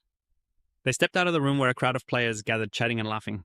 Some were still confused, looking around, but they were quickly attracted by the cheers. "Look over there. That lizard man is awesome. You can even choose your race. Let's get closer and check it out. Could it be a hidden profession?" The new player sighed, realizing he had no appeal. Sure enough, hidden professions are the best. He patted the level 99 trash collector on the shoulder. "Hey, don't be sad, brother. From now on, just follow me. I'll protect you. Picking up trash at level 99. Damn it. Get that snout away from me. The sense of smell of this lizard is just too much. Besides being a level 99 trash collector, the rest are just regular humans." Observing closely, the player realized there were quite a few strength-based players like him, along with some physical types and a few with agile perception. Suddenly he exclaimed, "Wait a minute, there are female players on the other side of this game. Wow, this game is amazing." But then he heard a squabble. "Coco? Hey, little one, you look so tiny. Have you weaned yet? So, what if she's skilled? In reality, she might even be shorter than me." 10 minutes ago in the life pod, a girl with pink hair and a mental power class logged into the wasteland online for the first time. She was astonished. "Is this really a game? Am I really in a game? This feeling is so real." She was amazed. "Is this a game? Are we really in a game? This feeling is so real, I can't wait any longer. I really want to try changing my character's appearance like it says on the official website." Stepping out of the overwhelming nursery, wow, this place is huge. She suddenly noticed another tall female player. It's rare to see a female player, and she's tall too. Probably an M8, right? She approached to strike up a conversation. "Hey, I see you standing here alone. Looks like we're the only 2 female players here. Let me introduce myself. I'm Dang Dang. The other person replied, Hi, I'm Kwa Kwa. Dang Dang, sensing the atmosphere, looked around. Everyone was wearing identical jackets. This must be the uniform of the faction, like a newbie outfit. Kwa Kwa nodded. Is it really that simple? Based on my experience in clothing design, I can tell just by touching it that the quality of this outfit is extraordinary. It seems to be made from advanced thermal insulation materials that resist cold and wind better than any fabric I've seen before. She pointed at the zipper. Wait, what's this? The material of this zipper is different from the others. What's the design intention here? Dang Dang pulled the zipper and the outfit immediately transformed into a snug fit, making it more comfortable to move. Everything happened so fast that she blushed. Hey, this outfit even has mechanisms. Kwa Kwa looked at Dang Dang's slightly flat chest and couldn't help but laugh, even though she tried not to make a sound. Her expression betrayed her. Dang Dang immediately understood and felt angry. How rude. She's definitely laughing at my small chest. I hate it when people mock my small chest, she shouted. What are you laughing at? Having big breasts makes you special. Those big milk jugs have no brains. Kwa Kwa shot back. Who are you calling brainless? I see you barely have any chest, so how could you have a brain? Did you put everything into your butt? Dang Dang scoffed. Oh, right, you don't have a butt either. No chest, no butt. What a pathetic kid. Kwa Kwa pulled the mechanism of her snug outfit, accentuating her figure. I've got big breasts and a full butt. I'm well-rounded. I'm proud of that, she said while Kwa Kwa retorted, Shut up, you milk bottle. Dang Dang wouldn't back down. You're just a big brain girl with no chest, haha. You can say that. You can't be that old in real life. Are you still in elementary school? A loli. Kwa Kwa laughed loudly. Sorry, big sister. My sister is the director of a fashion design company. A very big one. Unlike you, who can only boast about your inflated assets in the game. Dang Dang mocked. I thought you were the president of a big corporation. I wonder which company your sister manages. You must be in charge of a bunch of clueless people. Everyone around looked confused. Wow, we just got here and already had a combat session like this. The others are just a bunch of idiots. They keep banging their heads against the wall. That must hurt, one person teased. I wonder if this game can solve my sadness. Hey, my friend slapped me, see if it hurts. What a lowly person, he mumbled. Am I in a game world or a mental asylum? Just then, So Kwang appeared shouting, Silence! The crowd immediately fell silent, all looking at the NPC who was rumored to be the administrator. One person whispered Dang Dang thought to herself, even though it's my first time playing, I've followed the posts on the official site for a long time, so I'm quite familiar with the game setup. So Kwang spoke up. Welcome everyone to Shelter 404. I am the administrator, So Kwang. First I ask everyone to listen to me seriously. The crowd dared not make a sound. They all knew from the official site that NPC So Kwang could kick them out of the game at any time. His gaze swept over, stopping at a level 99 mutant. Why is there still a mutant here? But looking at his expression, he realized that under this skin was probably a player, so there's nothing to worry about. So Kwang thought, I'm worried about the survivors hiding in the shadows, but I'm not afraid of these players causing trouble. Kicking people out, banning accounts, revoking qualifications. What can they do in less than a minute? Later, I'll investigate what happened to this lizard. I want to tell everyone some good news, the war is over. But the bad news is our world has completely changed. If you hope to pack your bags and go exploring right away, that's obviously not possible. It's now the year 200 after the apocalypse. The good news is we've survived the toughest days. Everyone standing here is luckier than 12 billion people. Now I ask everyone to clearly see the situation under the banner of the People's Federation. We are here to declare the rebuilding of the nation. Next to me is my assistant Tio7. If you have any questions related to the shelter, you can ask her. Or if there's anything you don't understand, you can ask her. He thought to himself, as usual, I won't miss a single word in my opening speech. I expect the next group of players to repeat it exactly. If there are no bugs or loopholes, then there's no need to fix anything. So Kwang took out a stack of documents and continued, the resident manual for the shelter has been updated to version 2.0. It includes the resident covenant code of conduct, public order, requirements, ethics, and prohibited behaviors. I urge everyone to review it promptly. Citizens who violate these rules will be detained and in severe cases will be expelled to the underworld. Punishment includes permanent name deletion. I hope everyone will comply seriously.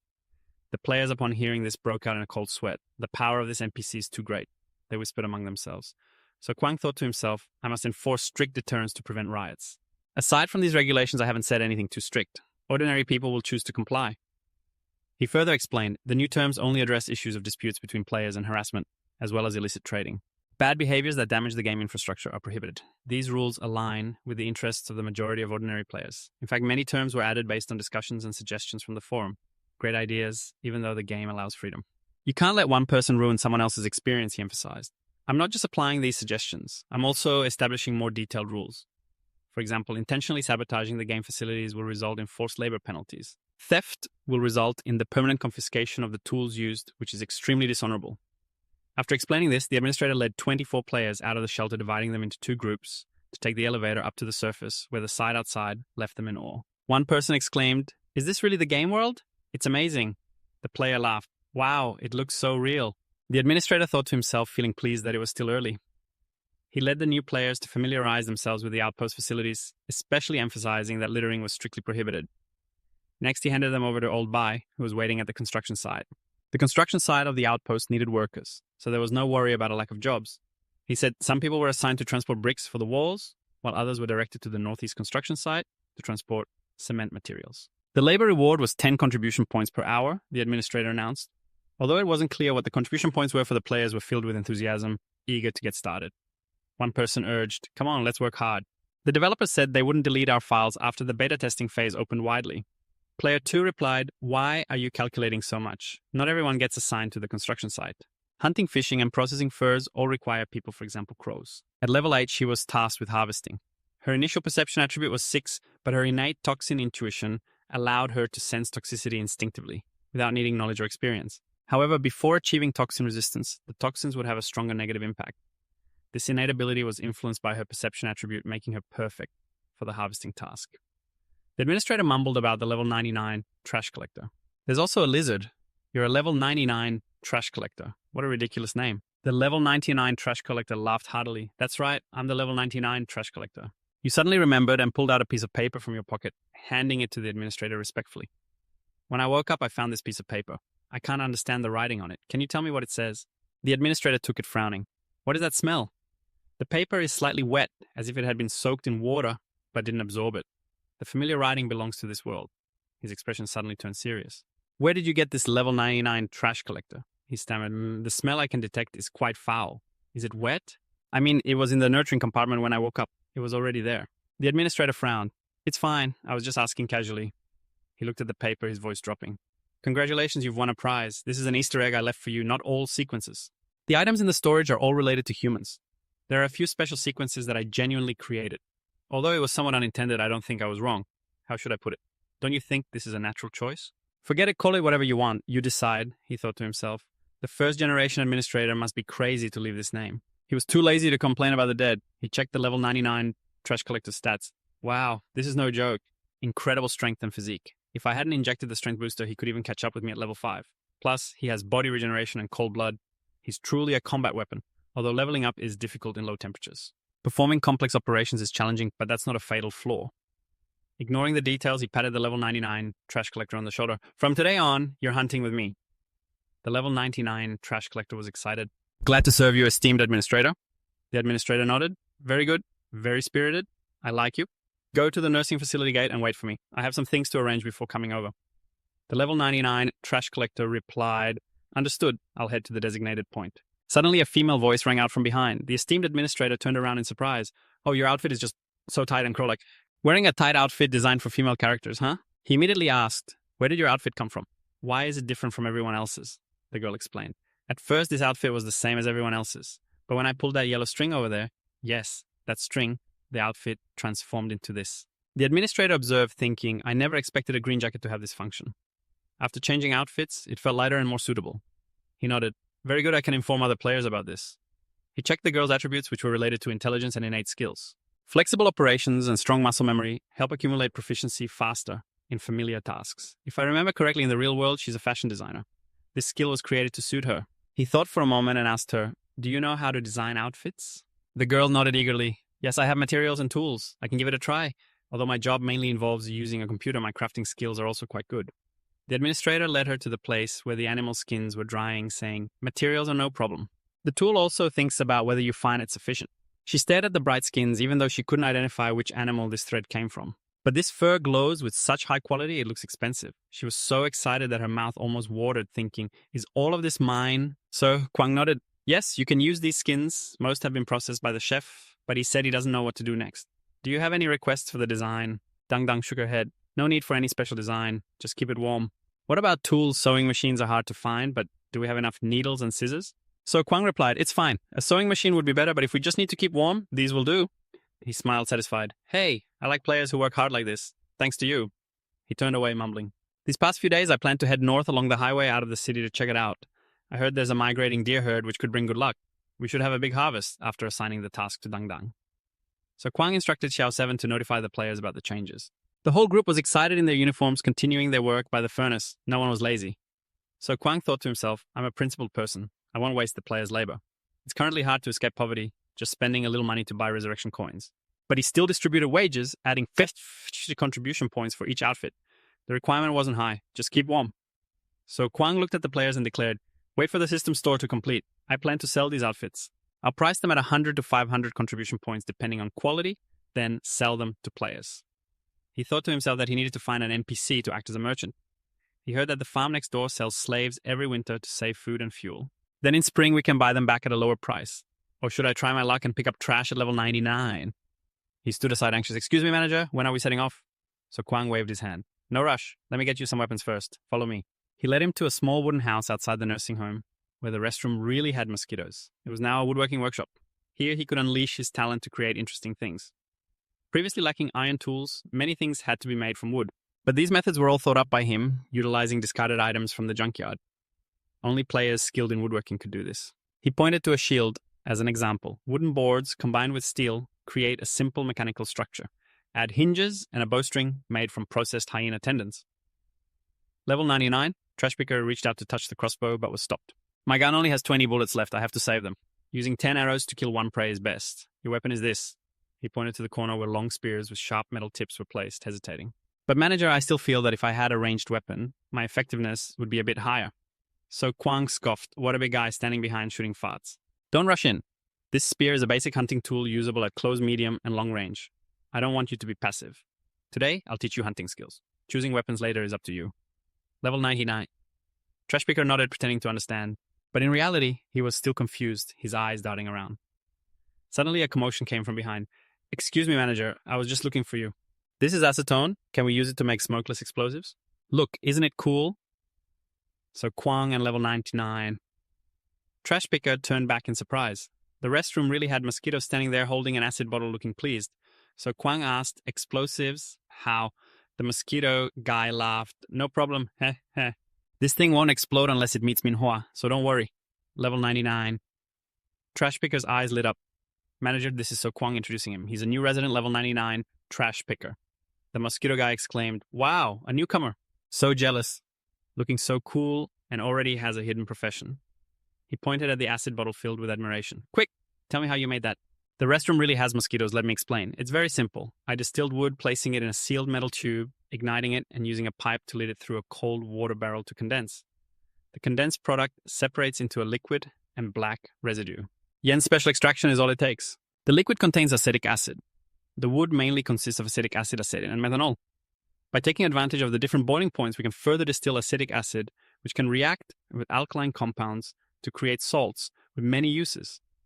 This is the bottle in my right hand. Its effects are amazing. You're dreaming if you think having sulfuric acid would be great. With sulfuric acid, we can make a mixed oxygen solution of hydrogen peroxide and acid to create triacetone, triperoxide, or TAT, or entropic explosives. Level 99. Trash Picker's head was about to explode, thinking about the real world.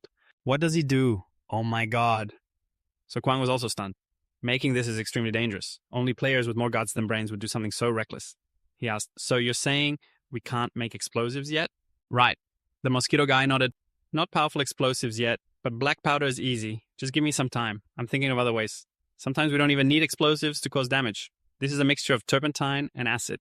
Adding a plant fiber that burns like a Molotov cocktail can last a long time, causing damage similar to that of a gasoline bomb, but not as long as the firepower of the Kwang. In this era, it's very useful. Have you tried its power yet? The mosquito shook his head. Recently it's all big trees. I'm afraid we can't put out the fire. Kwang thought to himself, so this guy isn't that reckless yet. He said, conducting chemical experiments here is dangerous. We have a temporary shelter and no way to store hazardous materials. I'll give you 1,000 contribution points as a well-deserved reward, but I don't encourage expanding production right now. However, I suggest you try making chemical products for building the outpost, like a catalyst for paint. The fire-retardant foam creates useful value. The mosquito nodded, that's the value we need. That's the right thought. I'll give it a try. You can talk to other residents of the shelter and see if they have any suggestions. I might harvest more than expected. Kwang nodded. Acetic acid can be used as a binder for paint, and the acid test can be used as explosives or as a diluent for cleaning, extracting methanol to create a binder for pesticides and antifreeze. If the outpost wants to industrialize, these materials are essential. Even if they aren't used now, I still commend your excellent contributions in successfully making acetic acid, acetone, and methanol from wood, he thought. Is this considered a server-wide announcement in the web novel? looking at the proud face of the restroom, which truly had a nose, and the admiring gazes of everyone. Kwang decided to maintain this tradition. Not only in the game, but also on the official website. There will be a leaderboard on the 25th of month X year, XXXX, for players like the restroom who have achieved using wood to create acetic acid acetin and methanone. He smiled, saying that being a ruler of the poor and glorious in a cheap way is the most valuable reward I can give to players. After finishing up at the base, Kwang led the group to gather trash and head north. On the highway leading to the suburbs of Westall Park, the group was searching for the whereabouts of their prey while rummaging through valuable items among the desolate industrial areas in Tan Thuyen City. Mainly concentrated in the southeast corner, spreading in a fan shape from the second ring road to the third ring road, while the Lang Lake area and Wallen Park are primarily residential areas stretching along the national highway leading out of the city. Many unfinished architectural projects can even be found in this area alongside educational facilities, hospitals, transportation and public infrastructure with no large industrial clusters marked on the map. In the northern outskirts of Tan Thuyen City, notable constructions include office buildings, hospitals, fire departments, supermarkets, schools, garment factories, waste, incineration stations, and food processing plants. Amidst the desolation, only a few light industrial factories remain in the distant area near the waste incineration station. Now, most of this area has been covered by green forests, a consequence of the horrific nuclear war. The northern outskirts of Tan Thuyen, despite having a large population, have low strategic value and are almost not targets for direct weapon attacks. However, after the collapse of order, the number of victims. The giant people brought another disaster to this place. A supermarket, convenience store, and shopping center were quickly swept clean, followed by hospitals, schools, office buildings, and even small roadside shops, including refrigerators. Storage cabinets in homes also did not escape the fate of being raided by the victims. No government authority dared to open their doors to accept them in the chaotic situation, and the complete paralysis of the transportation system left these people almost trapped. Even after 200 years, traces of the tragedy are still clearly visible. Bullet holes riddled the walls, shattered glass scattered by the windows, empty shelves, and even skeletons that have not fully decomposed still lie there. Relaying the tragic story, Da Ten looked on in horror at the scene that sent chills down his spine. Oh my god, this place is so tragic. Two skeletons, one large and one small, were embracing each other, clearly maintaining this position at the moment of death. Hiding in the trash can, Da Ten exclaimed in a trembling voice. Honestly, the design of this scene in the game is so meticulous, just like the world after the apocalypse. This is indeed a post-apocalyptic world. Kwang replied, while jotting something down in his notebook, his gaze sweeping over the ruins. This might have once been a clothing store, but the shelves now only had a few tattered pieces of fabric left. Clearly this place had been ransacked by scavengers. Not just once, I fear we are wasting our efforts. This place has been thoroughly searched, Kwang muttered, furrowing his brow. However, he still found an unopened bag of needles and a cutting tool. But there are still useful things like this, for example. The frontline station is in dire need of small tools like this. Dada would surely love it. There's nothing left to take. Let's go. Picking up trash, he nodded regretfully when suddenly a loud explosion echoed from afar. Accompanied by someone's agonizing cries, Kwang immediately ordered to draw the gun from his shoulder and quickly hide in a corner.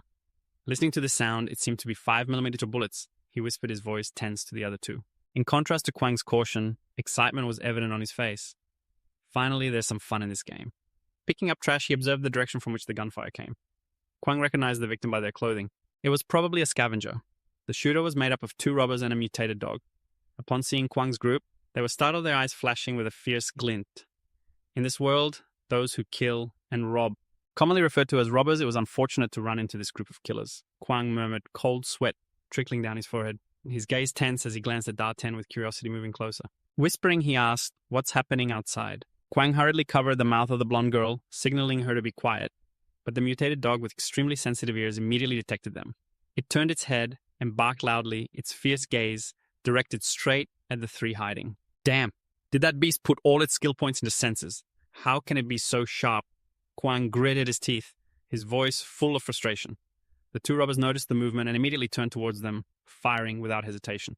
In just a few seconds, over 10 bullets whizzed by the heavy firepower, forcing Kwang to stay still. But he quickly realized that the enemy's bullets were scattered all over the ground, none hitting their target. Their guns didn't have scopes. They're just shooting randomly, Kwang muttered, trying to stay calm, but the situation was still tense. Hey, I'm going to grab the spear. Da Ten excitedly shouted. Everyone don't panic. Let me take a look. Kwang immediately snapped back, his voice tense. What the hell? Those are robbers. Both of them have guns and they brought a dog. We'll fall back to the bus stop 300 meters south. But his 2 teammates, looking thrilled and unafraid, were not on board with the retreat plan. Da Ten's eyes sparkled as he spoke up. Administrator, why do we have to retreat? He asked respectfully. Facing 2 people and a beast, we're not outnumbered. The trash collector chimed in enthusiastically. Right. What are these guys eating to be so pumped, Administrator? We can fight too. Moreover, our morale is high. Da10 added confidently. No kidding, we can fight, even though we only have a fire extinguisher and a spear. We also have this lizard over 2 meters tall. I can't believe he thinks he can't take on a dog. Come on, administrator, show them what destructive power is. Kwang paused at these words, his eyes lighting up as if he just realized something. Right, what am I running from? In the past, when he was alone and risking his life out there facing robbers like this, he could only choose to run. But now his team was different. They had guns, people, and even a giant lizard. Why run away from 2 robbers and a dog? He thought to himself, these dogs, I've been waiting for this day for a long time. With a calm demeanor, Kwang ordered, Da10, you take the fire extinguisher and go around that way, diagonally across the street. Listen to my command. I'll use the crossbow to shoot you, light the fuse, and throw it. The enemy won't know how many of us there are. If they see someone charging out, they'll chase after them. Da10 said, though, excited, he hesitated. I should go over there, right? Kwang smirked teasingly, saying, just run over. Or do you want me to carry you across? Don't worry, they're guns, don't have scopes, they won't hit you. Even if they do, you'll only lose a bit of blood. Let's go, Da10, I'm counting on you. Da10, though trembling, gritted his teeth, telling himself, I'm so scared, damn it. But this is just a game. What am I afraid of? After a month of hesitation, he charged towards the wall, and the 2 robbers immediately noticed and opened fire. One of them laughed loudly, his voice full of disdain. Ha ha! My little treasure, where do you think you're running to? Give up now, and I might spare your life. Da10 poured all his strength into running for cover. Luckily, the shooting skills of the 2 robbers were terrible. The bullets flew wildly, not hitting a single shot. Once he was safely hidden in a corner, he breathed heavily, muttering, damn, this game feels too real. If I got shot, I'd be done for. The 2 robbers exchanged smug smiles and nodded. The long-haired one assessed, 8 or 9 out of 10, it's just a trash collector around here. He immediately released the chain from his hand, and a dark figure shot out from behind them. A mutated dog that had been unleashed, charging wildly towards Da10, its keen sense of smell, allowing it to track him in seconds. A spark flashed in an instant, and the mutated dog lost its footing. It rolled several times on the ground before lying still in a pool of blood. Kwang from his hiding spot murmured, that beast is fast. I clearly aimed for his head, but I only hit its body. The long-haired owner of the dog, seeing his pet go down, went berserk, screaming, damn it, I want to skin you alive. The other robber quickly tried to intervene. Calm down. There's not just one of them. But before they could react, both robbers looked up and spotted a glimmering object flying towards them. The bomb in Da10's hand had been thrown, flames erupting and spreading at a terrifying speed. The 2 robbers panicked, realizing too late, oh no, damn it, we can't retreat now. The trash collector, with a body over 2 meters tall, charged in at lightning speed. When the long-haired one saw the sharp spear in the trash collector's hand combined with the terrifying momentum, he trembled. That monster was the last legacy of the guy. A bloody massacre unfolded, leaving only slaughter from one side. Outside the old nursing home, the group of players was diligently working. The people at the kiln were also busy. The atmosphere was vibrant. Everyone was dedicated and enthusiastic. Kwang returned from the hunt, stepping in with a satisfied look. A player approached respectfully, asking, Administrator, I see, everyone is very busy. What are they doing here? Kwang nodded and replied, Report, Administrator. We're researching homemade steel production at the site next door. We've assigned it to Yahello. He's an engineer. How's the progress on your side? The player responded excitedly. On our side, we've improved the fish-catching traps using mutated plates as bait. Now he can catch about 10 fish a day without any issues. If there are leftovers, he can give you snake eggs to make dried fish. The player responded with excitement, saying that with the improved fish trap using mutated discs as bait, he can now catch 10 fish a day without any issues. He can't eat them all, so he can give some to his brother to make dried fish. The only thing to note is that the scent in the trap shouldn't be too strong and the water shouldn't be too deep. Otherwise, it could easily attract big fish and ruin the trap. Kwang nodded with a smile. Yeah, these are all minor issues. As long as you grasp the secrets, you can master it. This process is also very interesting. Everyone keep researching and producing homemade steel. I have other things to do. Yes, sir, the players shouted excitedly. Everyone was full of energy, working hard to the point where they hardly needed to rest. For them, everything here was new and exciting. It was a far cry from the modern society where they used to work, repeating boring office tasks day after day, easily replaceable, losing themselves in trivial matters. But here, everything was completely different. The difference came not only from the temporary joy, but also from the deep satisfaction of realizing one's true value. A player exclaimed excitedly, I did it. Awesome, bro. A dog working at the site, even if working year after year, not everyone can climb to a management position. But here, all you have to do is shout, I'm doing the project, and you'll instantly be revered by the other players. The boss was entrusted with important tasks. Most players were ordinary people in real life doing unremarkable jobs. But in this place, as long as you had skills, even if not outstanding, you could still gain the trust of others. A player cheered enthusiastically. I finished the wind-blowing tank. Another responded with a big laugh. Oh, thanks, boss. Thanks to everyone's relentless effort, Kwang's outpost has changed dramatically. Just looking with a naked eye, you can see a huge difference.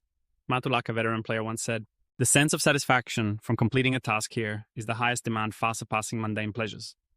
This spiritual joy is unmatched, and the wonderful thing is that to achieve it, you don't have to pay too high a price. Even if the character's muscles in the game feel tired, it's just a virtual character. It doesn't affect the player. The next day, on the contrary, completing tasks brings the most abundant energy, especially when they go to bed early. After a day of hard work as the administrator, Kwang didn't worry much about these things. He just needed to ensure that the number of pre-orders always exceeded the number of players on the list. Otherwise, no leaks would be worth sweating over. He muttered to himself, time to log out of the app. Still the same line, please hand over your helmet and account to those who need it, while having to play a game of much lower quality. A player joked, I heard you're logging out, your helmet will belong to me.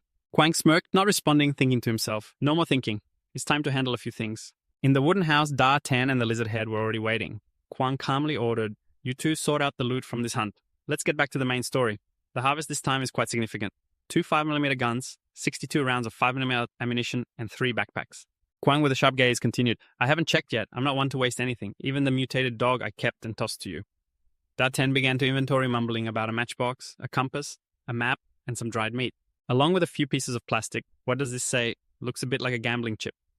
Kwang stood behind, grinning widely, his eyes sparkling. That plastic is useful to me. Hand it over. Da 10, without a doubt, handed the plastic to him. What attracted him even more were the pieces of dried meat. He picked one up curiously, asking, what about these pieces of meat? Throw them away. I advise you not to eat them, Kwang warned, frowning. Why can't I eat them? Day 10 innocently replied. Why, you ask? Because the bandits usually eat without any restraint. You never know what kind of meat it is. The one you're holding could be dried human flesh. Kwang changed the subject, his eyes flashing with curiosity.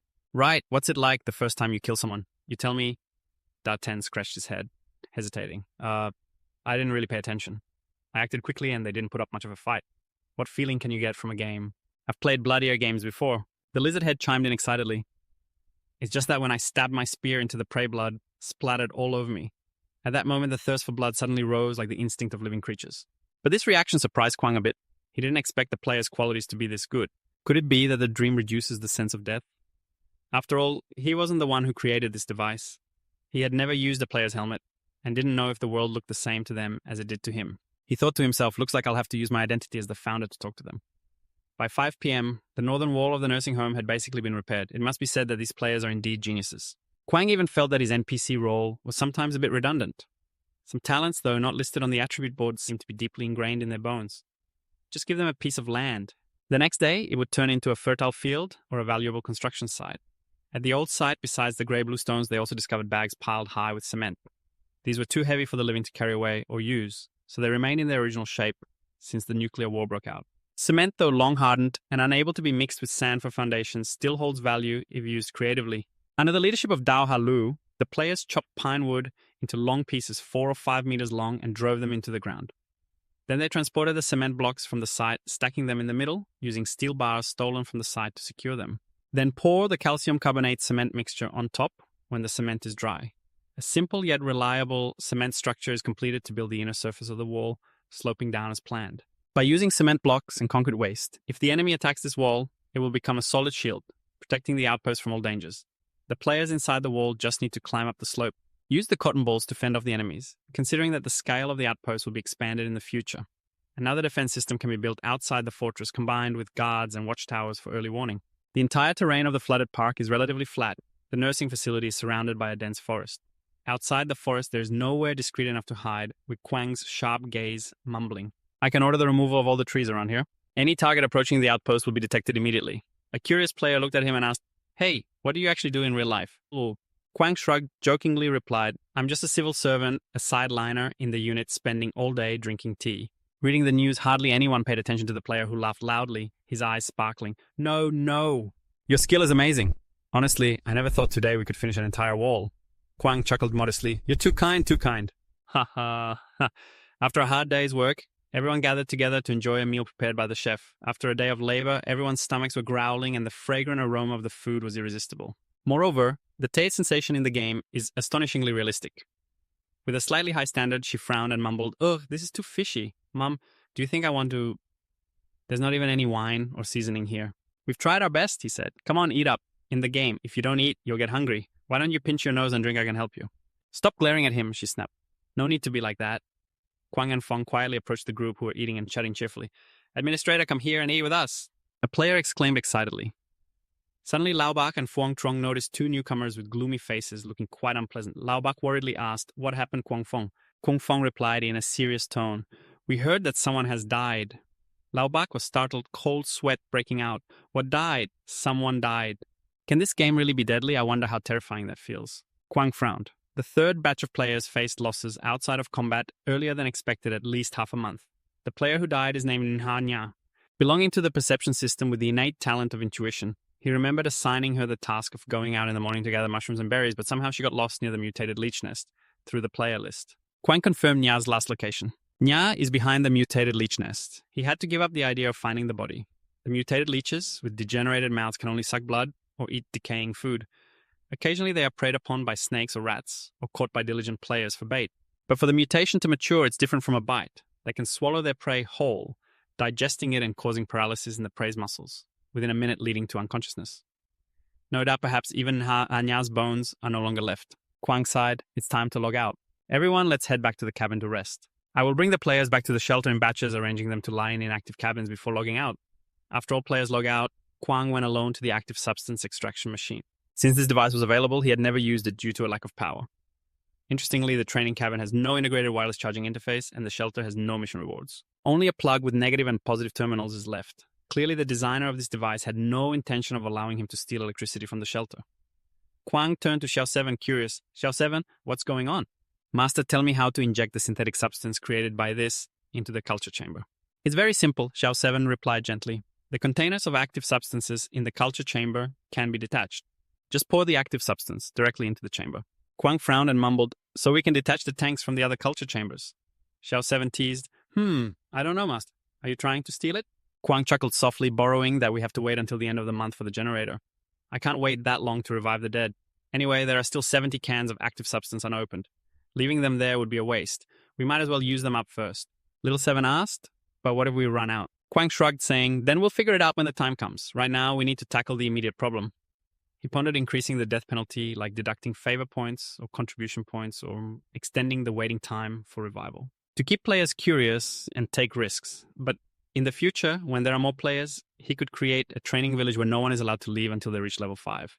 That's a way to avoid wasting resources. But what troubled Kuang the most was the case of Nya. "I still don't understand the player named Nha. What does Nha really think, forget about others? She, after all, belongs to the perception system. The issue now isn't how she died. It's that she's a new player without contribution points to deduct. In other words, she can't bear the death penalty, which is a bit tricky. We can't just let it slide. So what will other players think? Will they just let themselves go?" Kuang sighed, deciding it seems he has to design forced labor tasks or punitive missions to replace death in case there aren't enough contribution points to deduct favorability. Extending the time for account bans or increasing the waiting time for revival continuously, he switched to inventorying today's work results. A new habit formed with the increasing number of players and changes in the material data. The inventory also became significant. As an administrator, he had to plan comprehensively for each material category. There were 48 logs, 500 bricks, and hard cement consuming about 220 logs and nearly all the cement in stock. Daily consumption was about 200 pounds of materials with a food stock of 50 pounds of bacon, 10 pounds of smoked fish, and 2 pounds of edible vegetables, and a little bit of berries consuming 10 pounds of dried meat. Kuang rubbed his forehead, muttering, "This is giving me a headache. Maybe I should hire a warehouse manager while also finding a scale and more precise measuring tools based on the statistics from Little 7. Contribution points are allocated to each player's personal account based on actual conditions. Contribution points mainly come from transporting bricks, earning 10 points per hour, distributing 90 to 100 points. Currently, Dang Dang has no contribution points. Since sewing clothes is a job that requires technical expertise, using new materials makes her take time to get used to it. However, Kuang believes that once she becomes proficient, Dang Dang's contribution points will increase rapidly. Like a snowball rolling, he finally finished distributing the income from daily tasks, chopping 10 trees for 1 point, killing a mutant for 3 points, collecting 11 stones for 1 point, and reserving 10 pounds of food for 1 point, totaling 6 reward points today. Adding to the previous points, he now has 17 points. Kuang smirked, muttering, "Time to take a gamble." He activated the mystery draw system intermediate box multiplied by Joe 1. 10 points primary mystery box multiplied by 0.7 revive points. A brilliant purple light spread accompanied by a misty haze. Kuang held his breath, wondering if this time he would get something useful. This is the reward from the draw, a total of 8 nano-healing vials, mainly used to treat non-fatal injuries, helping to enhance tissue repair capabilities in a short time, thus speeding up the healing process. This type of item is classified as intermediate, but does not specify side effects, effective components, or usage instructions. It just has a label similar to the enhanced syringe from before, truly a product with no details. Anyway, the crab is still injured, so I'll temporarily put it away. When checking the other rewards, I was disappointed to find nothing noteworthy, just candy lollipops and chocolate, which have similar effects. They only last for 10 hours, helping to boost physical strength after eating. There are only 2 other items, left a sand enhancer and a can of beef. Both can be used to stave off hunger or replenish energy, but I frowned and muttered, "Is there something wrong with this canned beef?" If I'm not mistaken, it was produced in 1800 during the outbreak of the war. The print on the can is too faded to see the year clearly. It's definitely older than the antiques displayed in the museum of my old world. Oh well, let's just find someone to try it and see. After receiving the rewards, I went to the forum to find the player named Nha. As soon as I opened the forum, I was surprised to find she had posted. Oh, it seems she always posts here. I muttered, scrolling down to see Nha's post with the prominent title, Nha blames me for being cowardly. I shouldn't put myself in danger. Please, everyone prepare the plan well. I really didn't mean to. Don't ban my equipment. Who is Administrator Kwang to ban her equipment? Is this really that serious? I scrolled down to understand what was happening. Okay, I admit I'm not a good player, but there's no other way. If you want to blame someone, blame that virus in power. Just carrying poison with me, everything looks green in my eyes, making me feel like I have obsessive compulsive disorder. Wait, is this even a thing? I'm amazed. Is there any rule to this poison? Is there a limit? And what's with the skill to control insects? According to the post in the first mission assigned by the admin, I had to pick mushrooms and raspberries in the forest. Thanks to her character's talent, she could easily distinguish between poisonous mushrooms and toxic berries, so the collection was quite effective. She wrote that she had gathered a few buckets of mushrooms. I thought the area near the nursing home had been cleared, so I wanted to go further to find more. So I ended up in a place that looked like a parking lot where there were a lot of mushrooms. She picked quite a few and was about to head back when she unexpectedly discovered a pipe, a tall concrete structure that looked like a flooded tunnel shimmering with bright green lights. At that moment, I didn't think much. Seeing so many mushrooms, I wanted to go in. After all, I could recognize any poison. So, feeling a bit confident, she said, but when she stepped inside, she found that the glowing green mushrooms were all poisonous. Just then, a strange sound echoed from deep within. With a bit of courage, she decided to take a look. I swear at that moment, I just wanted to peek, but she wrote in a panicked voice that a huge piece of meat, unclear what kind of monster it was, suddenly swallowed her. She jolted awake, clutching her head in panic when she saw the message "Login restricted" appear. Although she felt no pain, the experience was truly terrifying. It was as if, in that moment of losing consciousness, I suddenly woke up from reality. Everything that just happened felt like a nightmare.